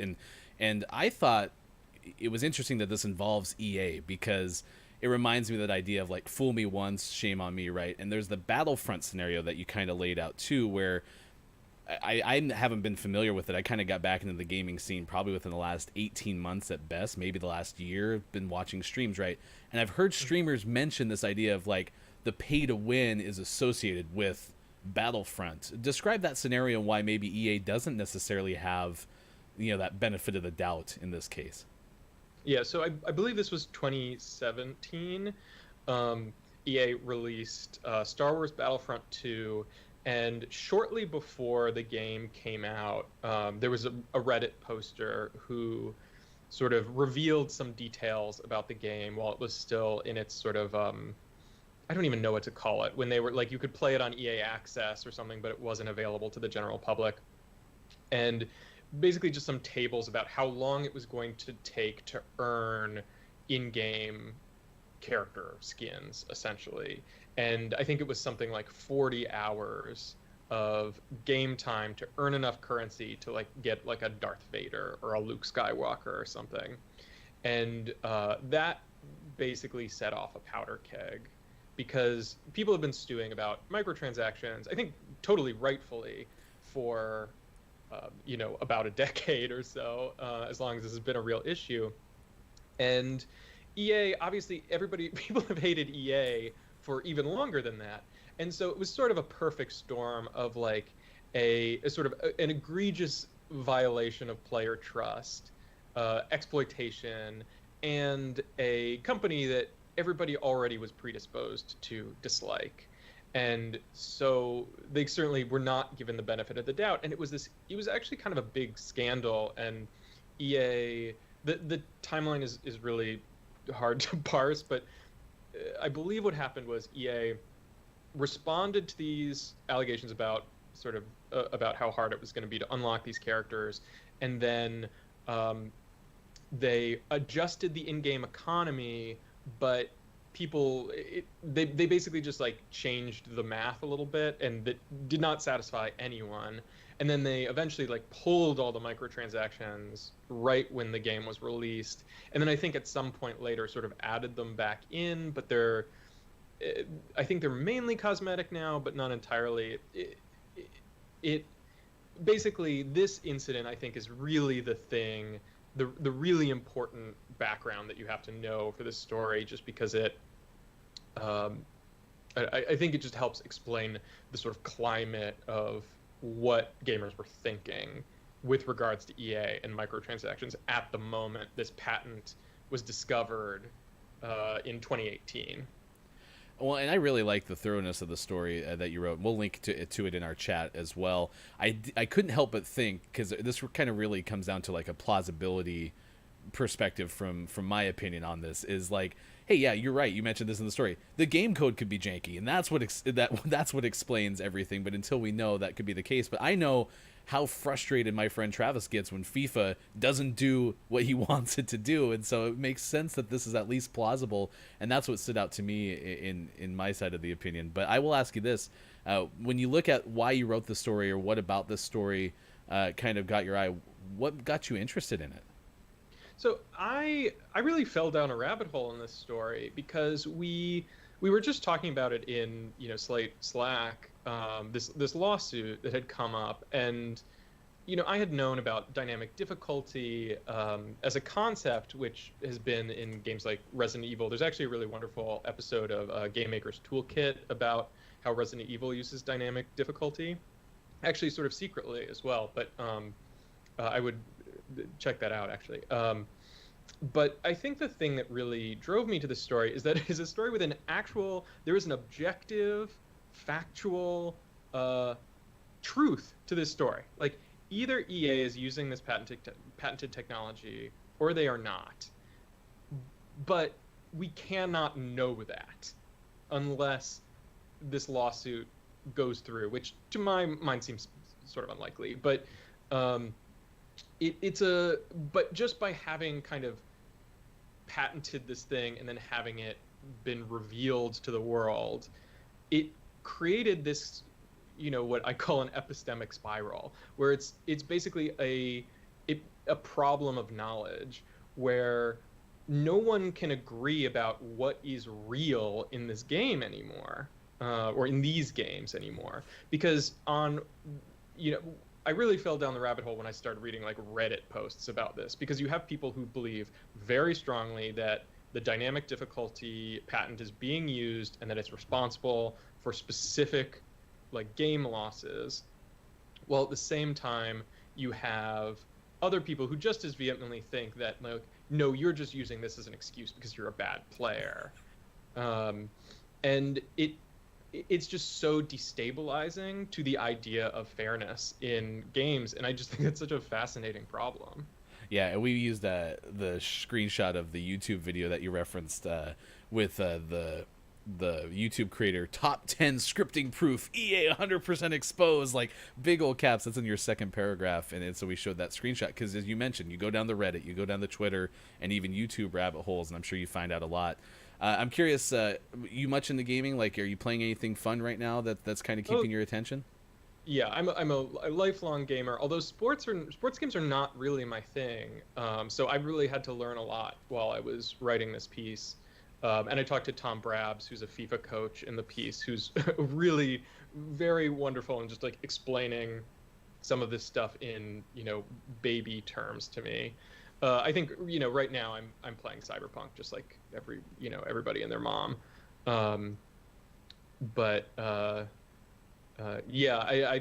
Slate has been really great in that my main job is that I produce documentary podcasts, but they will let me write about games when I come upon something really interesting.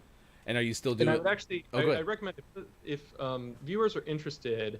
So I produce a show called Decoder Ring, which is a documentary show with Willa Paskin, and an episode from a couple of years ago I think would be really interesting for viewers. It's called the Incunabula Papers, and it's a story about the birth of alternate reality gaming, ARGs. Which is a truly wild story. It's basically a guy invented a conspiracy theory by accident, and then it got way out of control. Yeah, if you get to it before 9 Pacific, if you email it to me, we'll share it with our chat. Otherwise, I'll find it during the 8 o'clock hour break. But yeah, we'll pass that along. And are you in the middle of a season, or is a season coming up of the Dakota Rings? So we've been a monthly show for as long as we've been going, but we're actually about to go seasonal next year. And next Monday will be the last episode of our current run. But we have a pretty extensive back catalog at this point, which with I think a lot of things viewers will like. Well, we shared it in the chat too. Just repasted your Twitter bio. Also, look for the author of the Fun Family, a graphic novel, and it's at Top Shelf Comics. That's something that you authored, correct? Yeah, I wrote Fun and drew Family. it. Awesome. So we put that in there. We'd love to have you back if you're interested, but certainly appreciate you taking time for us this morning just to get some insight on this lawsuit. And Benjamin Frisch, I appreciate your time on Gaming Morning Show. No, thank you very much. This was really fun. Absolutely. Thanks so much. That's our conversation with Benjamin, and I appreciate your time. It's just such an interesting thing, right? You have a big company, EA, and he cites Activision as well in that story.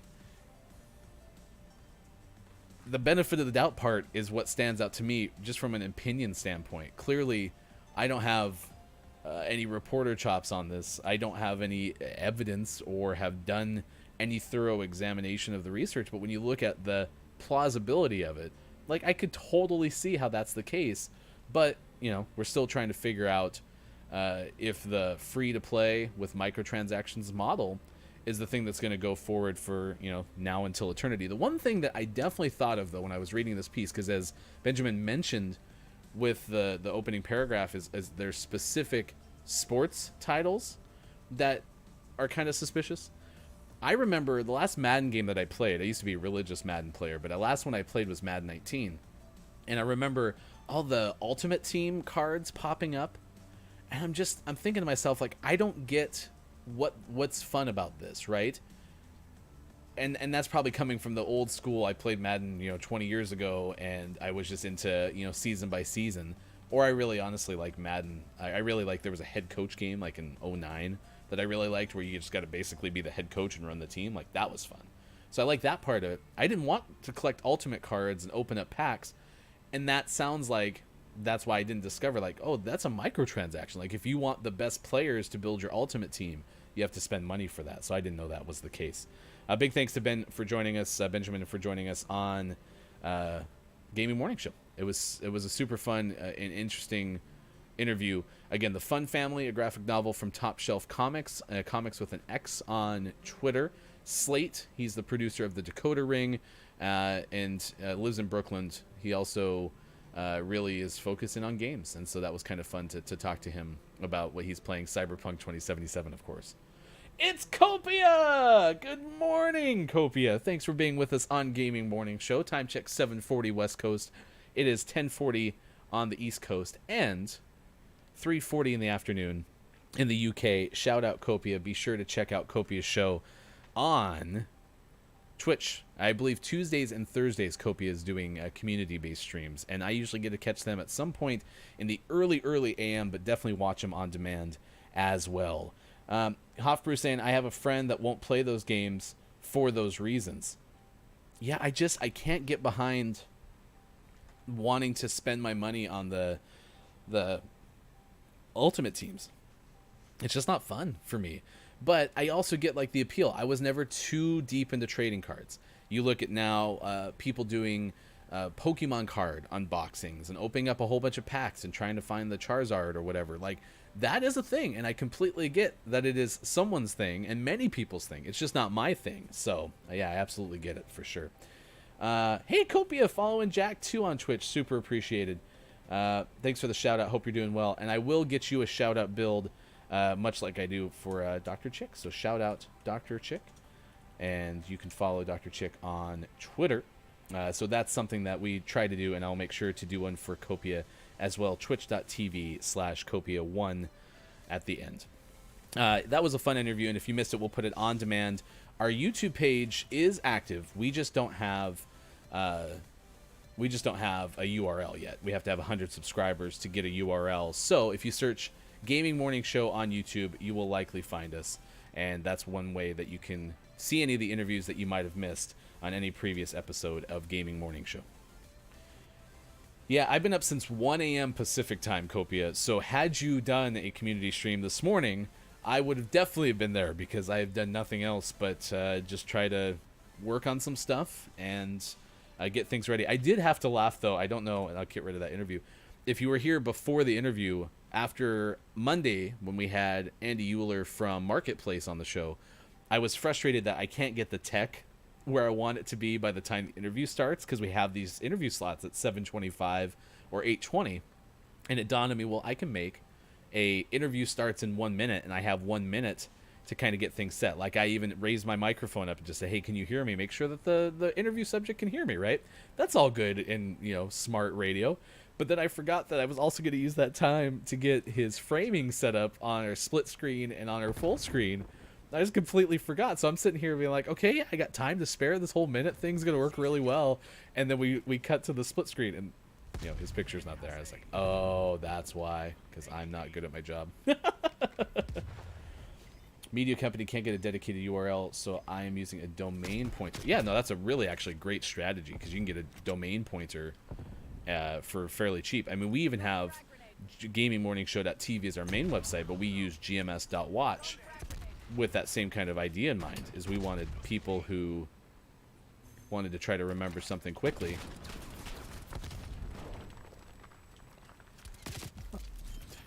Just gonna do that because that wasn't working. Guild Wars 2 to get a new Skinner mount. Yeah, and I really like, like I said, the cosmetics are fun. Like, when I want a Loba skin that I otherwise won't get because I don't have the battle pass, I'd rather save my, I don't know what it costs, to be honest, but if I don't have enough crafting materials, save my $10 and use it on the skin that I actually want, right? But I am happy that most games nowadays are not doing the play to win model, or pay to win model, which that Battlefront thing, again, sounds like kind of the case study for play to win. And I wasn't around to know any better, like I mentioned to Benjamin in that interview. So, if you have some intimate knowledge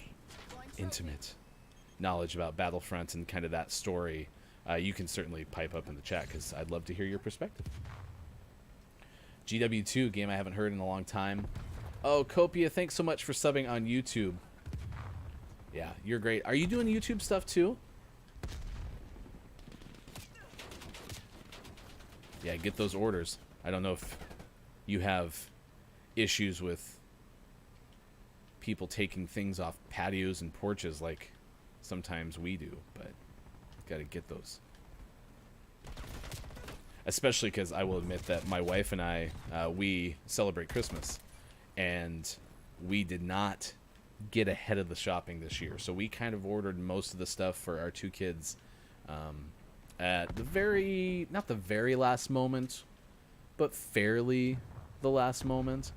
And so, like, if something does get taken, or we don't see the delivery and it's wrong, or some sort of weird circumstance, we're not going to have the stuff we're supposed to have. So, yikes.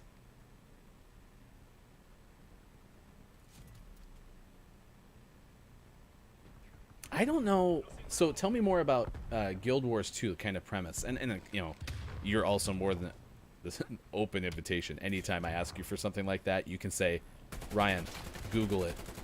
I'm always okay with that too. How did that frag not get that person? We're going to switch to Apex, by the way, in the last hour. It's going to be the GMS Gaming Hour. Sean couldn't hang out with us for the full show today. And look, it's Mike O, our buddy on Twitch, not able to be with us this morning either. So you're just with me for the final 2 hours of the show. But a big thanks to Benjamin. And like I said, I'll share he referenced that one story that the Dakota Ring did, which, you know, this is what's fun, and I'm super thankful. So Andy Euler, who joined us on Monday, and just use this week as an example because it's been the case since the show started. We've been on since, you know, basically September. But Andy Euler is a reporter for Marketplace, which is my...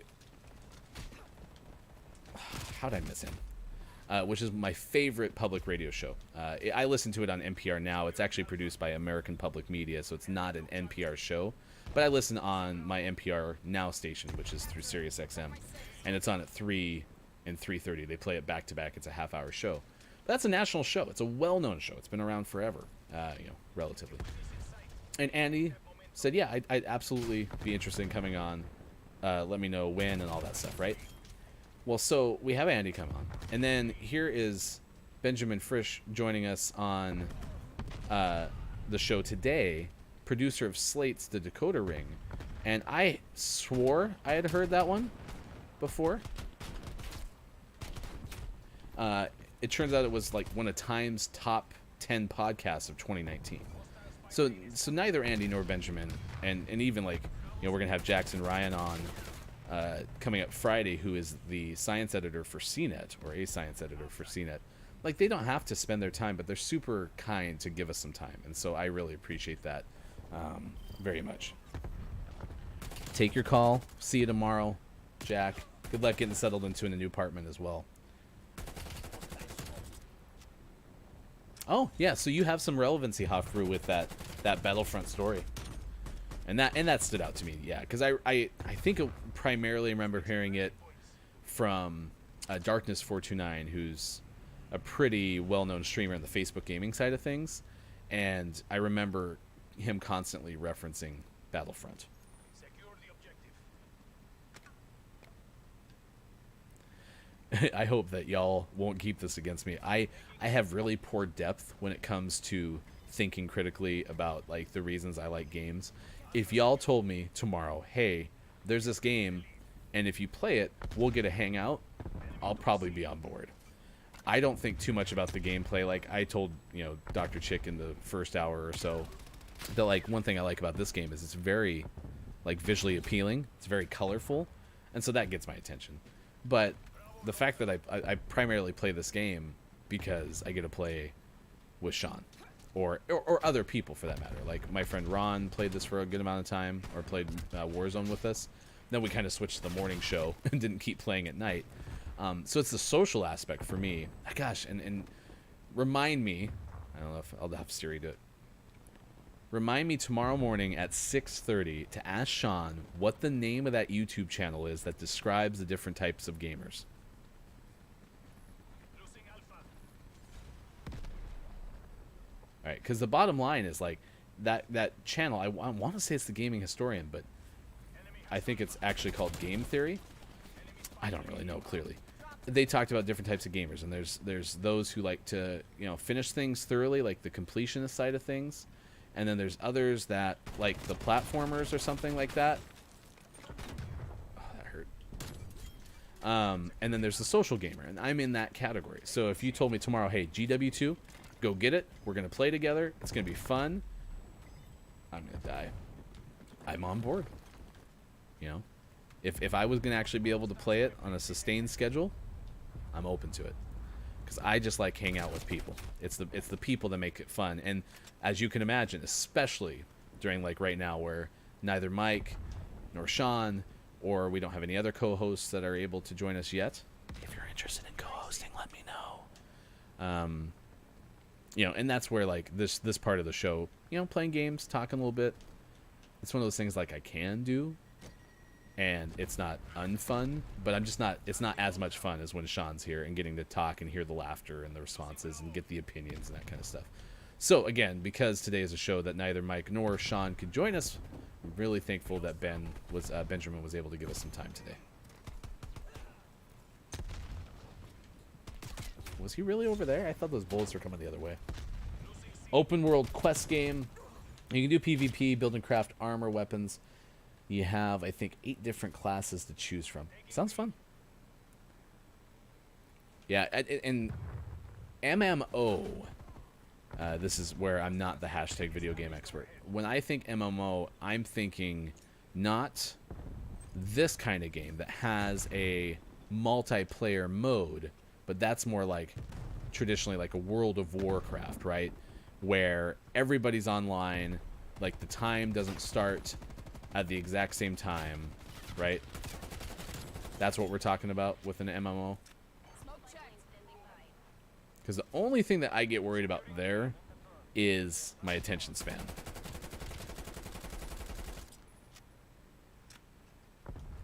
I have what feels like a very, very low attention span. Grenade out.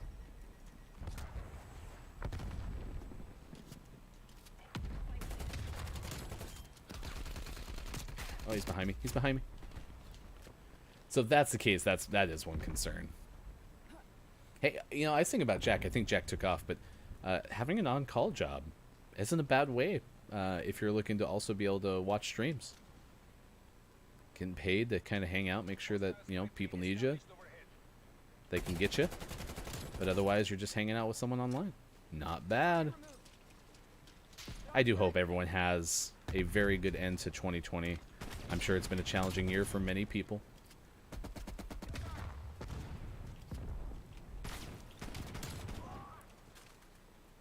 So wish you the best of luck end of year 2020 for sure. And certainly thanks for hanging out with me here and making my end of 2020 very good as well.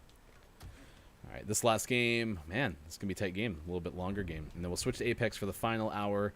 If you missed the interview with Benjamin, again, it'll be on our YouTube channel later today. We usually post the prior interview, so like today's interview, usually at the earliest by like 3 in the afternoon Pacific time on our YouTube channel. And then, like right now, Andy Euler's interview is posted already. So. How do you see me? Our topic of the day really centralizes around this game, though. So if you are going to play Call of Duty Black Ops Cold War, what are you looking forward to most? Dr. Chick, you should whisper me and let me know if you would like to play some zombies off stream with Sean and me, because I don't think we have a full 4 yet, unless Ron does have somebody. Like I said, that's the person that we play Call of Duty primarily with. Although Chrissy, who again, happy birthday yesterday, Chrissy, has said that she would play Call of Duty Zombies with us as well. It is 7:54 West Coast time, 10:54 on the East. I am Ryan, 3:54 in the UK. Thanks for being with us on Gaming Morning Show. I appreciate it very much. Let's take a quick look at sports. See what's going on in the world of sports. Benjamin Frisch, again, thanks for joining us, producer at Slate in the very first part of this hour. And as I pull up the sports too, I will tell you that it is Naomi Ackie who's going to be starring in the I Want to Dance with Somebody Whitney Houston biopic. I found the story through BET. Filmmakers have finally found their actress. Naomi will play the music legend in the upcoming film that is reportedly going to be released around Thanksgiving 2022. Here's a quote from the director of the movie, Stella Maggie. "We spent the better part of the last year in an exhaustive search for an actress who could embody Whitney Houston. Naomi Ackie impressed us at every stage of the process. I was moved by her ability to capture the stage presence of a global icon while bringing humanity to the interior life." Pat Houston, who is Houston's sister-in-law and former manager, spoke highly of the British actress and said Naomi Ackie was selected based on her quality performances and her deep commitment to emerging into a woman that we have all loved. We look forward to taking the journey with her. So, if I'm saying Naomi's last name wrong, let me know. Ackie, Ackie. But that is coming out sometime Thanksgiving 2022. All right, quick look at sports. Then we'll take a break, come back with the GMS Gaming Hour. Oh, yes, that'd be perfect, especially if we can all get together.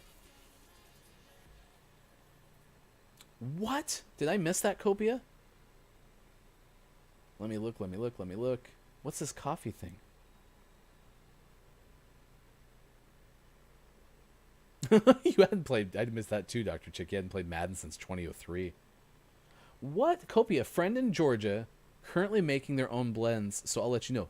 Please do. Absolutely. I'm sorry that I missed that earlier.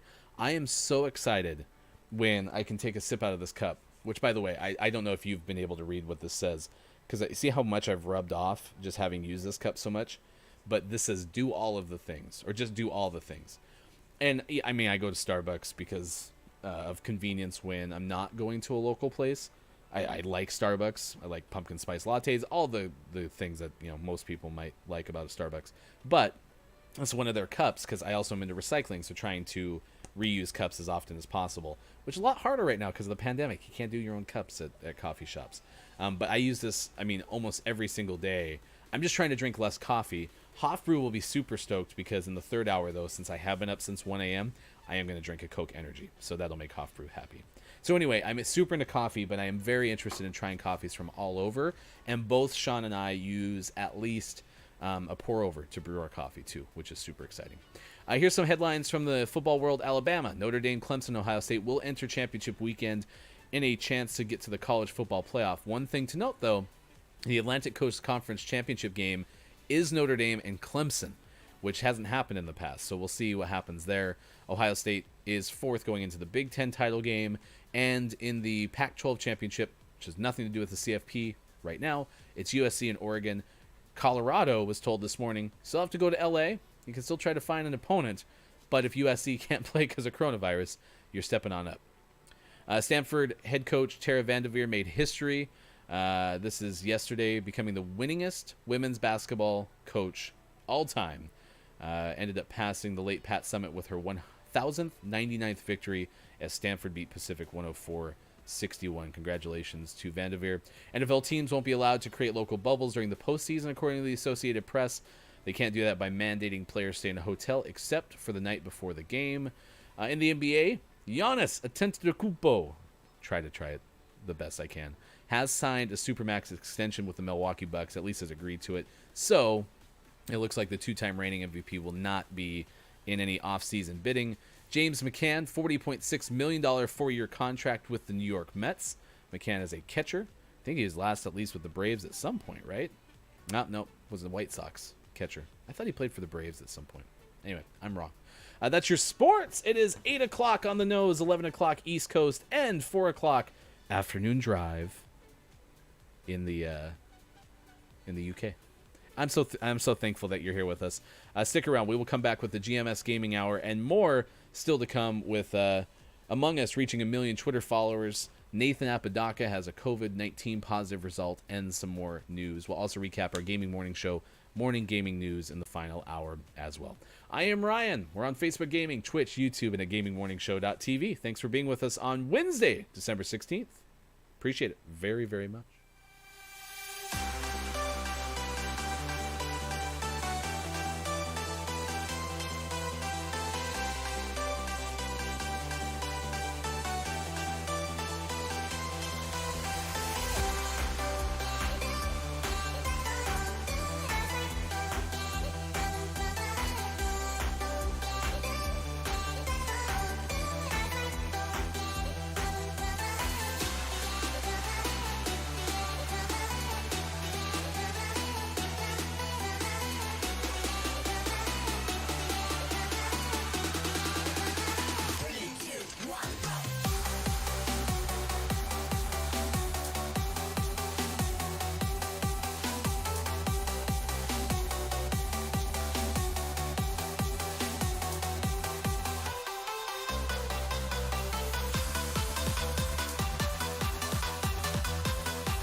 close to you, just tell me what to do, tell me what to do.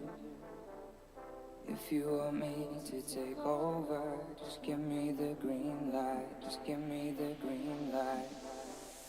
If you want me to get close to you, just tell me what to do, tell me what to do. If you want me to take over, just give me the green light, just give me a sign, just give me the green light. If you want me to get close to you, just tell me what to do, tell me what to do. If you want me to take over, just give me the green light, just give me a sign. If you want me to get close to you, just tell me what to do, tell me what to do. If you want me to take over, just give me the green light, just give me the green light.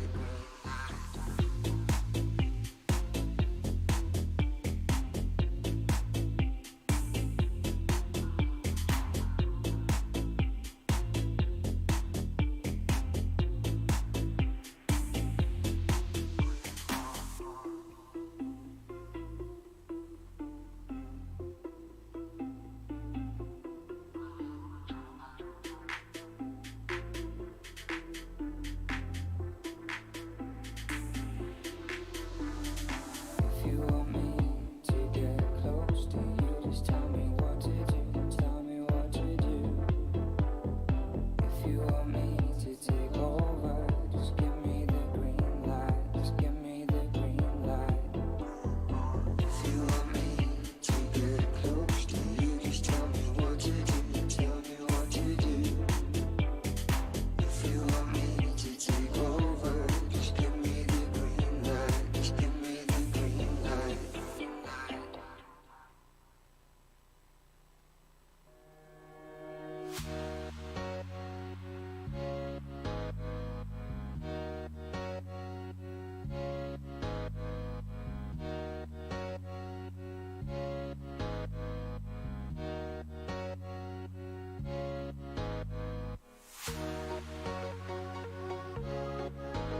Morning Gamer! It is the Gaming Morning Show, continuing at 8:05 West Coast time. I am Ryan, 11:05 on the East, and 4:05, almost 5 o'clock in the UK. Thanks for being with us on Wednesday, December 16th, 2020. We're asking you how excited you are for Season 1 of Call of Duty Black Ops Cold War, and then I'm going to switch to Apex. Hey, I just want to play what is probably still my favorite game right now. And I'm okay with that. Among other topics of the day, today is National Chocolate Covering Anything Day. Yeah, anything. Interesting. Day of Reconciliation. I was so distracted by the first two that were on this list, one of which I've given you, that I didn't really think of Day of Reconciliation. I'm assuming that is, you know, mending some old heartaches, old conflicts. Maybe today is the day to do that. But also today is Barbie and Barney Backlash Day, which is a very specific day from nationaldaycalendar.com. This is the footnote. While Barbie and Barney aren't the only toys and television shows of childhood, these two do strike a nerve from time to time. So, this day permits parents to turn off the annoying cartoons and songs. Parents may insist on different books to read. Put away the noisy toys, if you dare. Apparently this was started by Thomas and Ruth Roy. Hopefully their purposes were good. I didn't check. So yeah, Barney and Barbie Backlash Day. I told you a couple of times about CD Projekt Red kind of clearing up misconceptions. Basically, if you heard us yesterday tell you that on the Twitter account for Cyberpunk 2077, they did post a graphic that basically stated, if you're dissatisfied with the way Cyberpunk 2077 is running on PS4 or Xbox One, and you can't get it refunded at your retailer, let us know. But it sounds like, according to Kotaku's Ethan Gatch, that it is not going to be a refund coming straight from CD Projekt Red, the maker of the game. That's one thing that they were trying to get absolutely clear, and apparently this followed a call that they had yesterday with investors, which, as you can imagine, if any topic is going to spark a little concern over, you know, money, it's going to be something like that. Social media star Nathan Apodaca has tested positive for COVID-19. You may know Apodaca more as Dogface. I think it was a TikTok originally. Skateboarding, Fleetwood Mac, Ocean Spray Juice. He is getting better, according to a representative. His fiance is also reported ill with coronavirus as well. All right, it is Gaming Morning Show, GMS Gaming Hour in effect. That is where we have a little more focus on the gameplay, but we are still hanging out with you in chat, so if you have something to bring up, please let us know. Among Us hit 1 million followers on Twitter, and apparently this was in less than a month, which that I didn't realize. I knew Among Us kind of had this second life, right? Game had been out for a while, but wasn't necessarily a household name.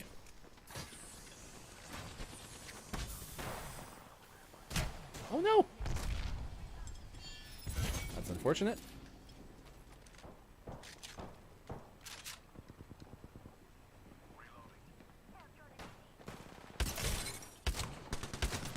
Hit your shots, Ryan. Oh. I think that's my teammates.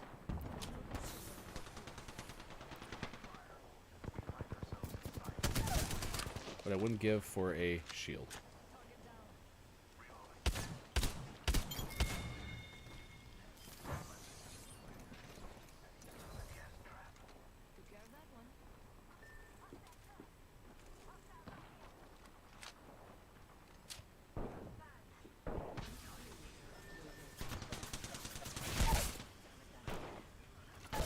Nice job.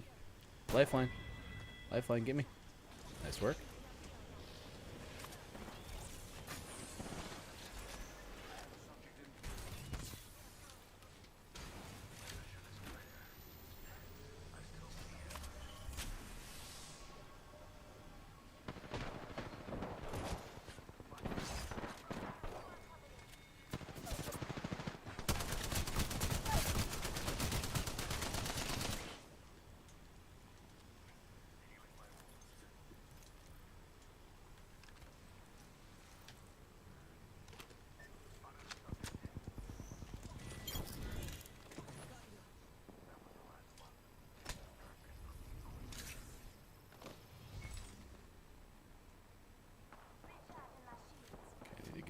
Ammo for this thing.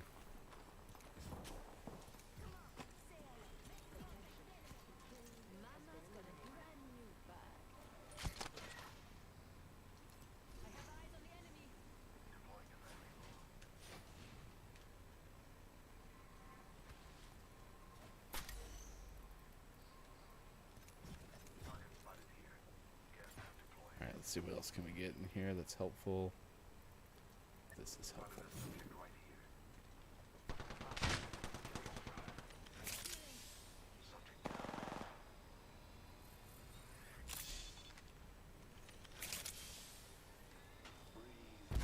Breathe it in. Oh, they're going for the revive.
Did I not get a shield battery?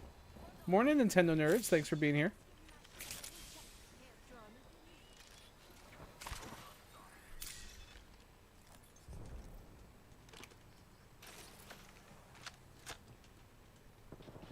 It's on the stairs.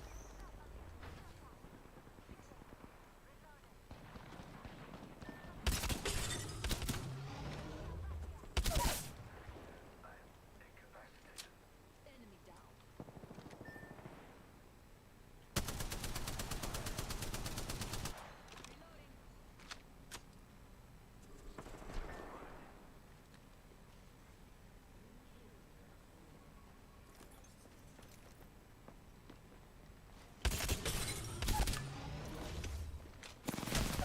Ah, I got in the doorway. Bummers. All right, Gaming Morning Show Nintendo is here. Thanks for being with us on Gaming Morning Show. It is so good to hang out with everyone on this Wednesday. We had Benjamin Frisch on earlier, a producer for Slate. Super fun to talk about what was going on with this potential. It is a lawsuit. It's a class action complaint against EA.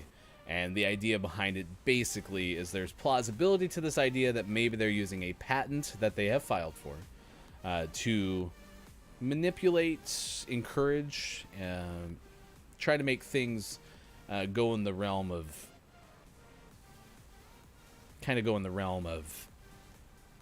microtransactions. I mean, that's kind of the gist.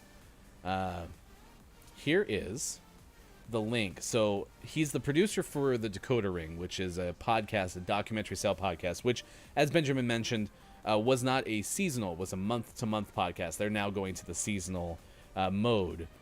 But mention this Incunabula papers.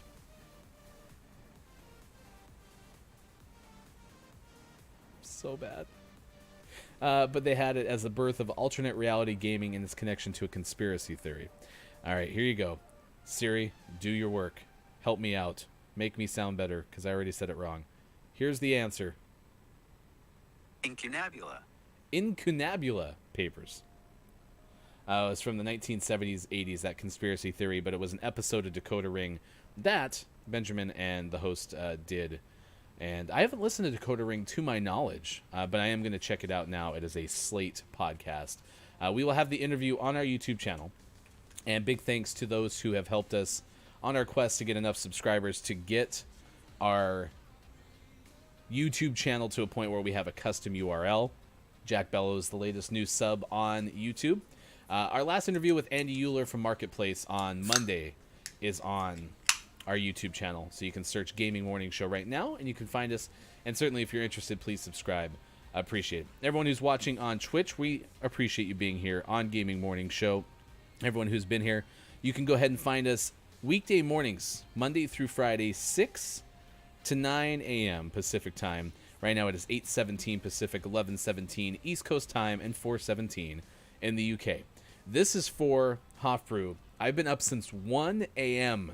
Pacific, which is not usually the case, but I did that thing where I woke up and I said, please, Ryan, don't think about anything related to work. And I thought about work, and so I've been up since, because that's kind of what happens to me. So while I'm still trying to limit myself to just the 2 coffees, I am going to drink this morning, because I'm going to need a push through this final hour. Thanks for being with us wherever you may be. And I will put the information, I know I'm throwing a lot into the chat right now, but I will throw the information for Benjamin, how you can follow Benjamin on Twitter, and be sure to keep tabs with the Decoder Ring podcast. So far, most of the guests that we've had on the show have said something to the effect of, hey, that was fun, would love to show up again sometime. Right now, Benjamin playing a lot of Cyberpunk 2077. So if you ever have a guest that you really did enjoy, let us know. We are going to work on trying to get some more of our indie developer friends on, because that has been also some of my favorite interviews. Some of my favorite interviews that we've done so far have to do with those who are making some cool stuff in the world. Namely, the one that comes to my mind, Daniel Wilkins, who was making the music for Aerial Knights Never Yield, which that game's in development, and I think is supposed to be hopefully released sometime next year. Nap time. Here's the one thing I will say. So I'm a play-by-play broadcaster by trade. That's what I've done most of my life. It's probably been over 20 years. And a friend of mine who was a mentor is a play-by-play voice as well, but at the time of this conversation was also hosting morning radio. And he told me, he's like, the number one thing you need to know is Wednesday naps. Wednesday naps will make a world of difference to you. So, I might very well have a Wednesday nap in my future today. Which is not always the case right now in the midst of the pandemic because, you know, we have school happening at home and all that jazz. But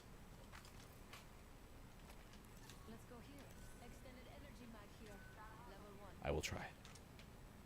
If someone else is going to take that, I'm going to take that. Still need to go get my carbine. Replace this L-Star with that carbine. That's probably in the gap.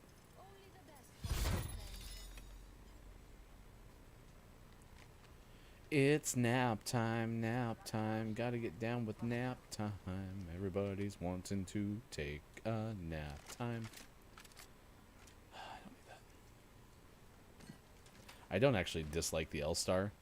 The L-Star wouldn't be too bad, but if you've never been here for a gaming morning show, GMS Gaming Hour, just a little more focused on gameplay. So we are primarily a FM radio show. I'm going to take that just in case I need it.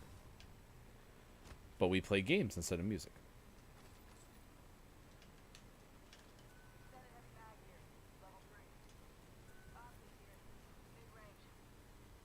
So I feel like we're kind of going the wrong way.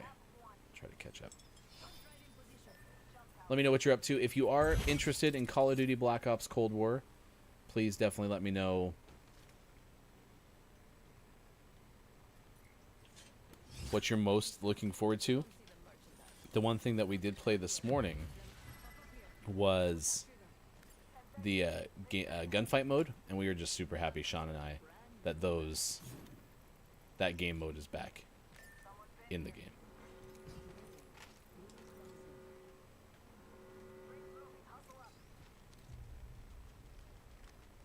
Where's our teammate? Oh, he's just behind us.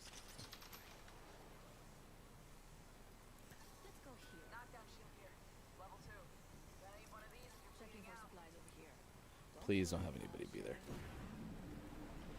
But yeah, that's kind of been our topic of the day. Other than that, we've been talking about Among Us hitting 1 million Twitter followers. Whitney Houston's going to be portrayed by Naomi Aki. Or does I have that right? Aki.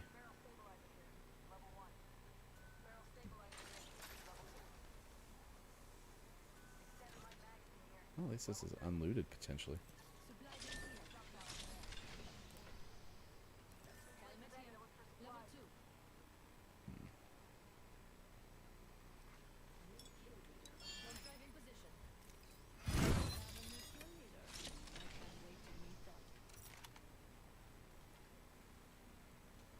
It's interesting that I'm going to try this Mozambique with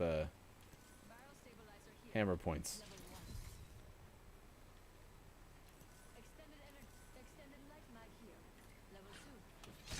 Hopefully there's a purple shield. Purple shield. Show me purple shield. No, knockdown shield.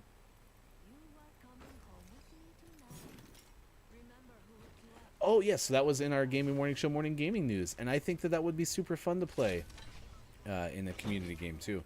So, have you played it before, Nintendo? We've played. Sean had it on the morning news, and we talked about like we've played it on phones, and I've played it on the iPad, but I think like the Switch is a perfect machine to play that on, personally. Okay, so I'm good on a med kit.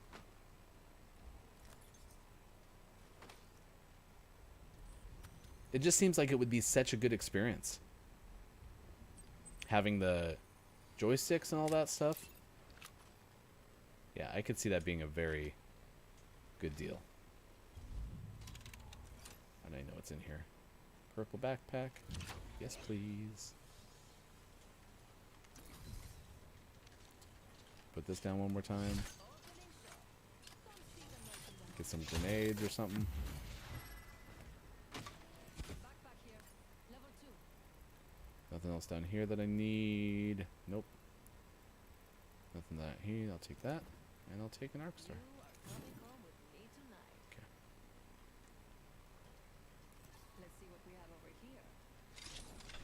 Yeah, we are definitely playing it cool with this zone, aren't I? Level 2. Keeping me young and trendy.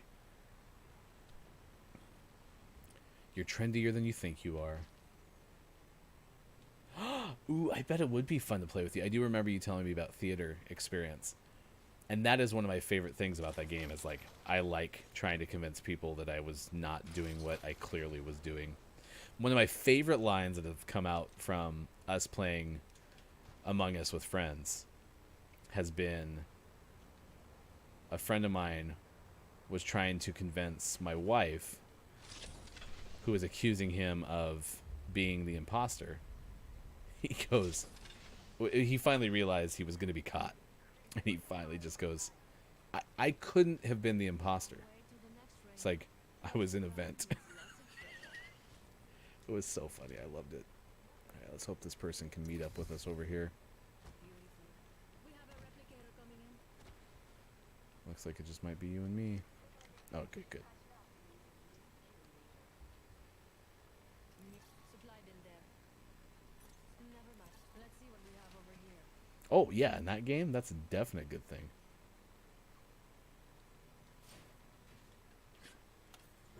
Anyone up for some shopping? It's just a different kind of pace, but it's just it's a fun experience. Got you now. You know what I mean? Like everybody typically has a good time. Even when you're getting accused of, you know, being the imposter. Let's see what we have over here.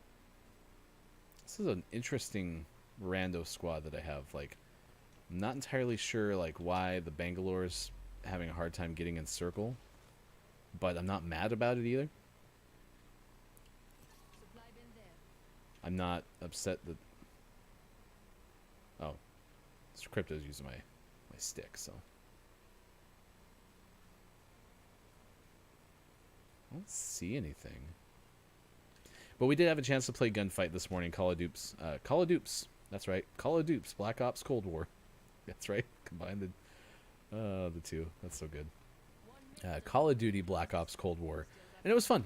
Again, I'm just super thankful that we have the We'll find something good here. what's the word I'm looking for? Gunfight back. Like, I'm just so happy that it's still in the game. Okay, let's see if this guy will scan this. Survey beacon here.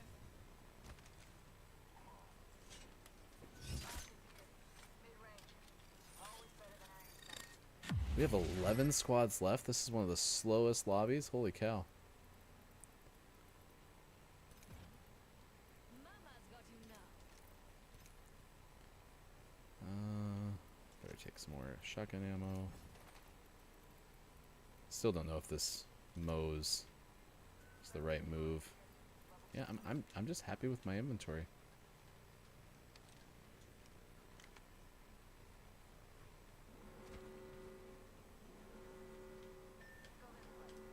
all outside the ring and the I spent $5 in a lot worse ways, for sure. Call of Duties. You know, if Sean was here, and there's a good chance he might even be on the YouTubes.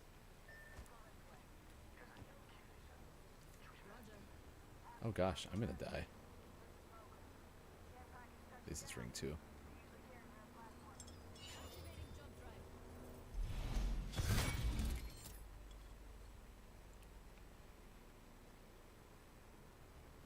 No, the grenades do count. Just the ammo. Yeah, I wish I could take more than one grenade, unless they did a patch that I didn't notice, but that is the downside. Ammo, no cost. There's some death boxes. It has me kind of concerned. Not.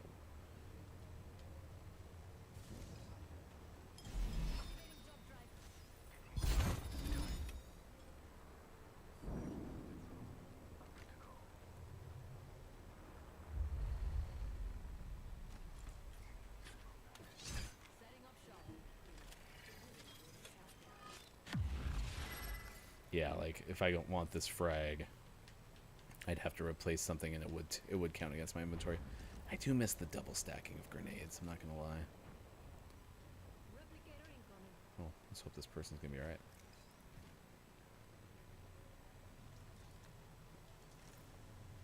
Medkit here.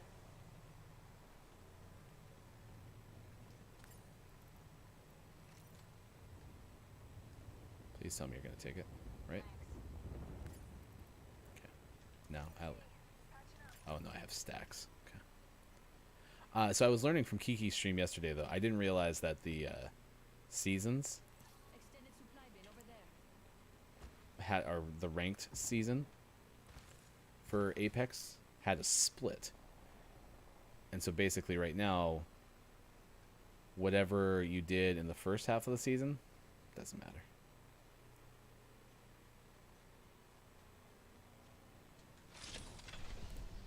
Knockdown shield here. Level 3.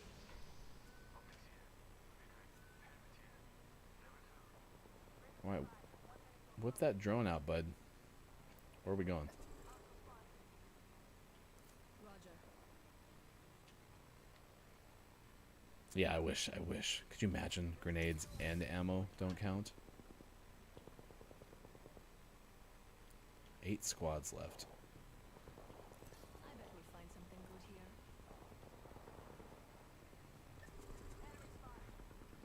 Death box over there. Oh, we're going, huh? Tossing an arc star. Throwing an arc star.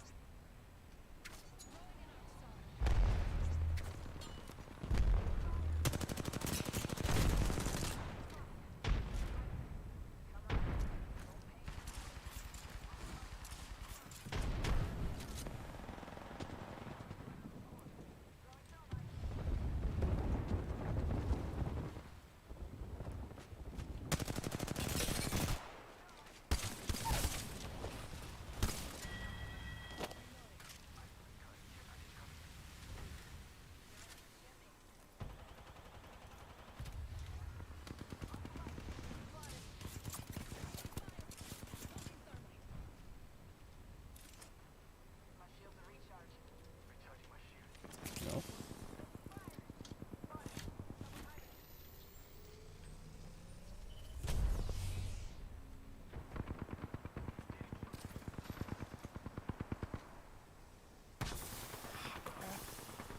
Freaking cryptos suck so much.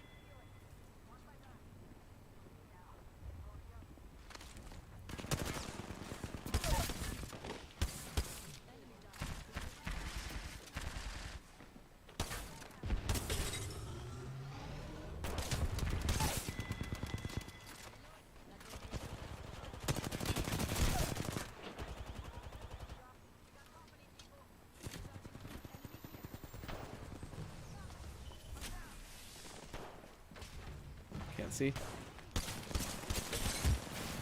Everyone's here.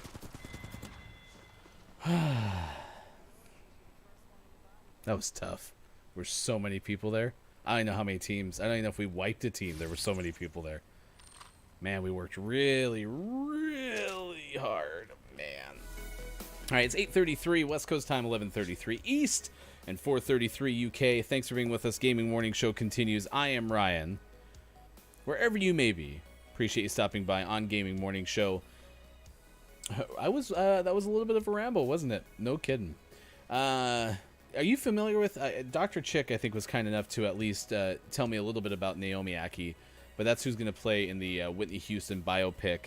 This is my favorite story of the day. which I haven't shared again yet. I tried. I really did.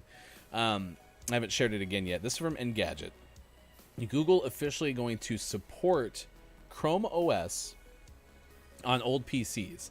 And this is what I love. So this is something that's started with this company called Neverware. And what they've been able to do over the last 4 or 5 years, helped individuals, schools, and businesses basically take their old PCs, and Macs for that matter, and turn them into Chromebooks with something called Cloud Ready, which I didn't know about. But apparently Google acquired Neverware this week, and they're actually going to use Cloud Ready to make it an official Chrome OS release. And so what's cool about that is apparently, you know, computers from as old as I think I read like 13 years ago maybe, they're going to have the option to run Chrome OS. And so I anticipate, because my experience, at least being a parent of an elementary school aged child, is they use Chromebooks quite a bit. My sister's a teacher, uses Chromebooks quite a bit.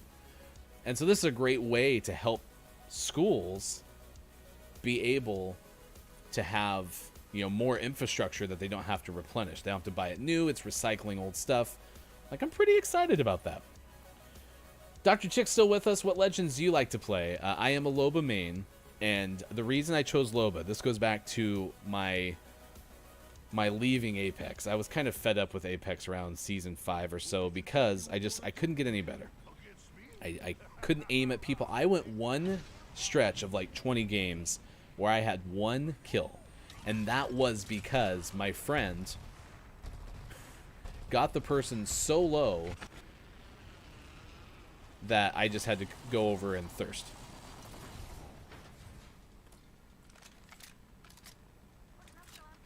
Let's see what's up.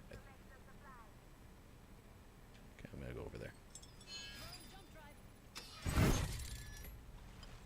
I think we're alone now. So I was just done. I wasn't having fun with it. And so that's about the time that Sean had me get COD. Was having fun with COD. And I just quit playing this game for so long. And then I finally ended up getting back into it within the last probably 3 months or so, maybe 2 months. I just really enjoy playing it. It makes me happy. It's fun. I have some good friends who play it. But one reason that I kind of gravitated toward Loba is because Loba has the stick.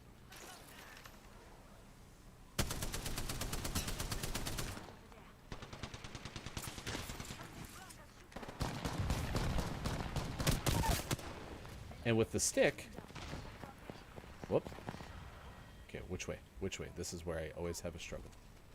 I think it's like, do you have any idea where you got? That hurts.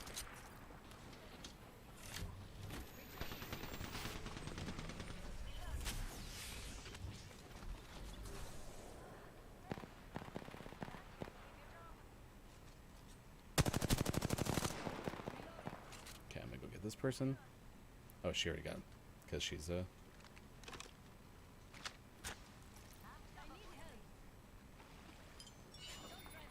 and so Loba, by virtue of the stick, basically has a loadout.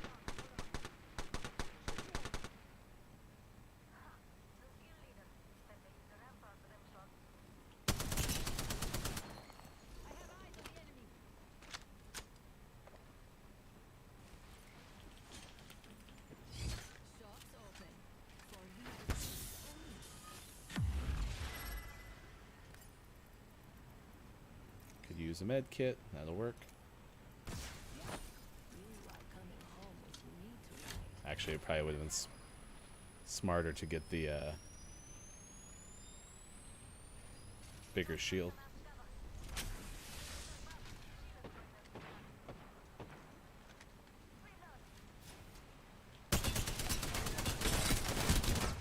What?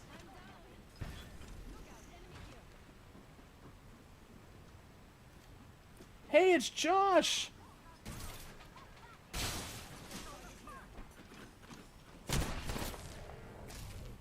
Please thirst him. Good morning, Wallstormer. Thank you, Lifeline. You are a stud. Ah, nice try.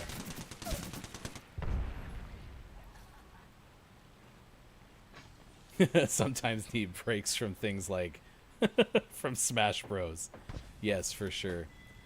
When Apex first came out, I played 5 games and never played it since. I went back to PUBG, which I never had a PUBG start either. And a lot of times I've heard PUBG, if you started there, then Apex has been tougher to get behind. Now I came back to season 6 and I love. Oh, that's awesome. Yeah, and it seems like a lot of our great folks from the UK, like Kiki, enjoying this game quite a bit, which is awesome. Wallstormer, it's all right. Check out Intelligame. That's where Wallstormer's from. It is one of my favorite. I only mostly get to watch on the weekends. I know they stream more often than that, but Josh has an and especially for me right now, because I have more anxiety right now because I'm a pretty big metaphobe, and so not being able to comprehend all that's going on with the pandemic is tough for me. But then furthermore, I'm a social extrovert. And so not being able to go out and do things in not my house with many random people is not capable of it's not happening right now. And so that's the main reason my anxiety has gone up during the pandemic. And you go to an Intelligame stream. Intelligame US is the actual Twitch destination, twitch.tv/Intelligame US. And Josh has such a welcoming and calm environment. It is so much fun to be in those streams and plays games that, you know, I know nothing about, which is also super fun because the curiosity in me gets kind of scratched as well. So it is super fun. Yeah, thanks for being able to catch it. It's tough. I mean, that's the one thing that I'll admit with Gaming Morning Show, 6 to 9 a.m. Pacific time, right? Monday through Friday. It's unusual that people are always with a 6 o'clock hour, especially since, you know, you live in the same vicinity, the Pacific Northwest, as us. So I do stick around though. After this game, we'll recap our gaming news. So if you're joining us through the Apex side of things, this is something unique. We don't typically do this, and it looks like the restream bot's having a little bit of a hiccup today, which is unfortunate because they're usually better than this. But this is the GMS Gaming Hour, and so especially now it's becoming rare because my buddy Look It's Mike O has been helping us out with the stream. When I'm by myself, there's a little bit more focus on the gameplay right here, and then we do actually change our category. Most of the time, you'll find us in the talk shows and podcast category because that is primarily where we exist. And we are basically a morning radio show that plays games. So try to think of maybe something you used to listen to on, Hot 100 FM or something like that. Today's hits, yesterday's favorites. That's kind of where we exist, is in that realm, in that vein. So there's a lot more talking, there's a lot less gameplay, but during the GMS Gaming Hour, we definitely kind of do this. If you missed it earlier, we had Benjamin Frisch on from Slate. And he's the producer of a podcast called The Decoder Ring. And we will have that interview posted onto our YouTube page at some point later today. They usually get up there around 3:45, 3 o'clock Pacific time. And it was really neat because we talked about a lawsuit that's happening right now. There's a class action complaint being brought against EA, and it's stemming from the idea of using some artificial intelligence. Oh gosh, that scared me. Did you see me jump? I'm gonna die. I can't. There's someone in there.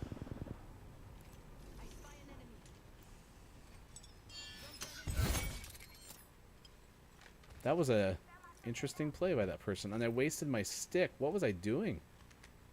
I'm in such a bad shape.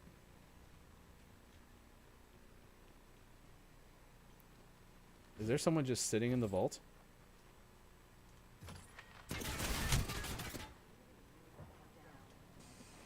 I'm in such a bad way. I have no ammo.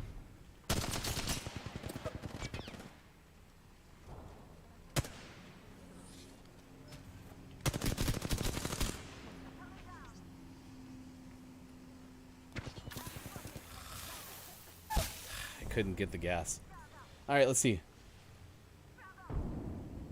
Yeah, absolutely. You're welcome, Wallstormer, for sure. A earth-shattering event. Well, and I think you might have missed it. I was up at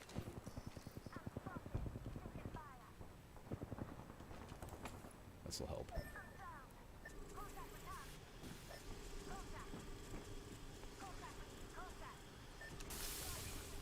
Oh, I don't have any ammo. What am I doing, guys? I'm so distracted. Which is a good thing. It means that you're all here. He's over there now.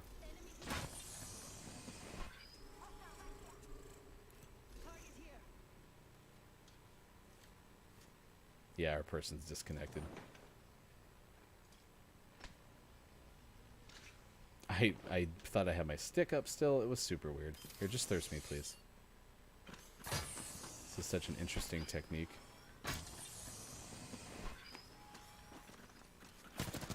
Thank you. All right, I gotta get out of this game because it's not fun anymore. But yeah, no, and the other stream that you should definitely shout out when you have a chance is Kim Chica, who is a mod in Wallstormers Intelligame US stream.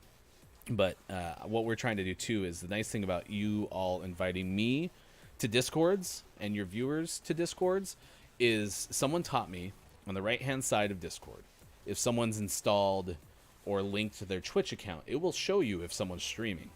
And that was great too, because one thing we're trying to do on the show is feature you know, basically more than just what Sean and I bring to the show from a perspective of we're old white guys, old white men with families, mortgages, lawns that we need to manicure, right? We're both in the Pacific Northwest. And so we're trying to diversify like the perspectives that we bring on the show, and certainly who we invite on the show too, to be our guest. And that's one thing that's been great, is because you can take that list and start sorting through and try to find black creators, try to find BIPOC creators, try to find women in gaming, right? His and Hers Live does a great job from an Apex standpoint. If you like this game, check out His and Hers Live, because they do something called the Juka Bowl, and a requirement of playing in the Juka Bowl is you have to have at least one player who is a woman. And that is really neat, because Juka, who is the Hers of His and Hers Live, she never played games. Andrew did, and for the longest time tried to convince Juka, who is better known as, her real name is Judy, but she's better known as Juka, didn't really think she would like video games. And as they went through this process of streaming, she ended up finding out she really did, especially she really likes Apex. And so they made this Juka Bowl to kind of help promote women in gaming. And that's what's great. And Kim Chica is really good at this, being able to find other creators from other walks of life. So it is important to me to have that be part of our show. And that's where, like, look, it's Maiko, still white guy, at least lives in the Midwest, so he's not from the Pacific Northwest, has adopted children, so different than the way that Sean and I are fortunate to have a family. So we're starting there, and we're certainly reaching out to more people, but that's important for me to say, because it is certainly a good company. In fact, Kim's not on.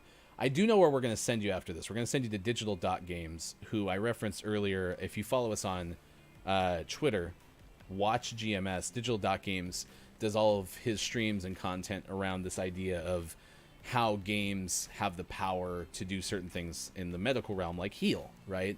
And did a walkthrough of COD Zombies with a friend who's been on his show prior, looking through the lens of playing video games while blind, and it was really neat. So the accessibility thing is on top. Yeah, so Dr. Chick, I get the impression that you are from the PNW as well, or at least that's where you live. So certainly a good Zombies partner when we get a chance to play COD Zombies as well. Anyway, Intelligame, I'm going to put it in here, twitch.tv. I'm doing it off the top of my head. I think I hit it right, Josh. I did it, yeah. Did Final Fantasy, Roman numerals 4 the other day. Yeah, Digital Dot Games. I'll give him a shout out. Yeah, I got him in my shout out list. And that's the one thing that's fun about being here, Josh, is this show is designed 3 hours each weekday morning to be a promotional vehicle for other people's causes. And it's one of my favorite skills is sharing credit, and I love the fact I get to talk about as many people other than myself as often as I can. That's why this hour is hard, and that's why I focus more on the gameplay. But you all make it fun. If you ever do visit around 8:25, if we don't have an interview during that time slot, we will play some community games. We've been playing Photo Complete as of late, which is giving some photos that are top search results on Flickr and trying to figure out what phrase, book, music, music title, etc. It's trying to spell out. But what's fun is, we've had one where it's a cat yawning. The answer was steel. Why? Who knows? But that's what it was, and it was fun. Let's give you your Gaming Morning Show Morning Gaming Renews. A look at our headlines of the day. Kojima Productions teases new announcement for 5th year anniversary. This is from GameInformer.com. Throwing these in the chat as we go along. If you ever do miss Gaming Morning Show Morning Gaming News, that is the first thing that does hit our YouTube. And so you can watch it after the fact. Try to get that done before I go into a different role later on in the 9 o'clock hour this morning. But that is the link to Game Informer's article there. UK politicians call to ban console scalping and use of bots. And this is going from the next gen bot usage to try to lock down all the inventory. Kim Chica is a presence. Like, I talked about going to your stream, Josh, and being calm, which you do a very good job of.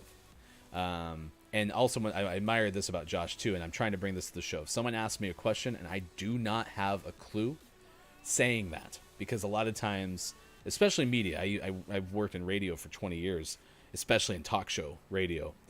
People want to give the perception that they know everything, and that's really tough to say, you know what, I don't know. And I think you use a phrase like, I don't have enough information about that, but I'll find out, and that's been super powerful. On the other side, Kim Chica, you go to her stream, and I have not asked pronouns, so they is what I'll use for the time being, actually. Kim, you used her, so I'm going to take that as a safe bet. Kim Chica, top-notch, happy stream. You go in there, I don't know how you don't have a fun time. She was playing a Chrono Trigger, which I've never played. Super fun. And last but not least, and this goes back to Nintendo nerds, Among Us, out now on Nintendo Switch. That's from Game Informer as well. Among Us, I think, is the perfect kind of game to bring to the Switch platform. So there's that one. And last but not least, we name a morning game of the morning. How about I start over? Out today. We give all these lists of out today games. This is why Sean does this. MXGP 2020 out today for all the machines. Colossus Down out for Xbox One. Dealer's Life 2 out for PC. And then from that, we have one that is our name of the morning. Morning. And today's was Synthetic. SYNTHETICK. There's no C in there. Just tick. Ultimate. Out today for Switch from Flowfire Games. That's the publisher. So you can find that on Twitter. Twitter.com/FlowFireGames. We did retweet them from our Watch GMS account. And therefore, it is eligible for our name of the month. Find out who our name of the month is at the end of December. Our name of the month for November was What the Fork. So if you haven't had a chance to play that, it's a forklift game. We're going to turn those into, eventually, a chance to have those on our YouTube channel. But, again, we just have a lot of work to do. Hey, thanks, Josh, for giving us the sub on our YouTube channel. I appreciate that. I can give you a ROM if you want to play Chrono Trigger. I would rather watch someone play Chrono Trigger. That's, again, it's I think it's only a one-person game, but it looked like an RPG. I could sit next to you, Nintendo, virtually, and watch you play that probably for at least 2 hours, if not more. Beverage in hand, sitting there being like, I'm having a blast watching you play it. I am never, ever very good at doing those things on my side. Sarah? Is that how you say it? S-E-R-A? Sarah? I'll close with this. We're going to get out of here a little bit early today just because I am by myself. Touché. I'm going to close out with this. This is the final piece of the show. We do this at 6:50 in the morning. If you ever have a birthday that you want us to shout out, let us know, and we will do so at 6:50 a.m. But the ABC TV network aired a half-hour animated special, Christmas Comes to Pac-Land. This is part of our This Day in Gaming History. It was in 1982, and we read the plot. Basically, Santa crash lands. There were ghosts, just like Pac-Man, and then Pac-Man has to help Santa. They have to rebuild the sleigh. 1982, ABC TV. They had it. In 93, Toys R Us quit selling Night Trap, which was one of the 2 primary games when you look at the headlines that led to the rating system. The other one was Mortal Kombat. Toys R Us quit selling that in the U.S. in 1993 due to public complaints about violence. This date in 2003, EA released The Sims, busting out. That was for PlayStation 2 and other machines. And then SNK released Metal Slug 3, this date in 2003. Hey, Copia. Hey, before you go, though, if you can, and if you remember, either whisper or you can put it in the chat if you're comfortable, but you got to let me know about that coffee in Georgia. If you didn't get this memo, we are all about the coffee on the show. The only reason I'm having a Coke Energy is because I already drank my 2 cups of coffee, and I woke up at 1 a.m. this morning. Very unusual. That's why the water's hanging out here. Yeah, please let me know, because we want to bring in coffee. My friend Hofbrew19, I think on his screen name for this channel, just gave me like a subscription or something where we're going to be able to do that. All right, I know where I'm going to send you. We're going to send you on Twitch, those watching on Twitch, to Digital Doc Games. Again, a really cool channel, friend of the channel. So we're going to send you over there. If you're watching on Facebook Gaming or YouTube Live, thanks for hanging out with us on this Wednesday, December 16th, 2020. My name is Ryan. We will be back tomorrow, and Sean will be here for the whole entire show. Of course, if you miss anything, you can find us on YouTube, search Gaming Morning Show, and of course, watch on demand on Twitch and Facebook Gaming. Have a great rest of your day. If you're excited about Season 1 of COD Black Ops Cold War, shout it out to us on Watch GMS, and we will see you hopefully playing some zombies or something like that. Dr. Chick, thanks for hanging out the whole show. Everyone who hung with us as well or is checking out for the first time, like Josh, certainly appreciate hanging out with us. Please say hi to Digital Games, and we will see you again soon for more Gaming Morning Show. Have a good day.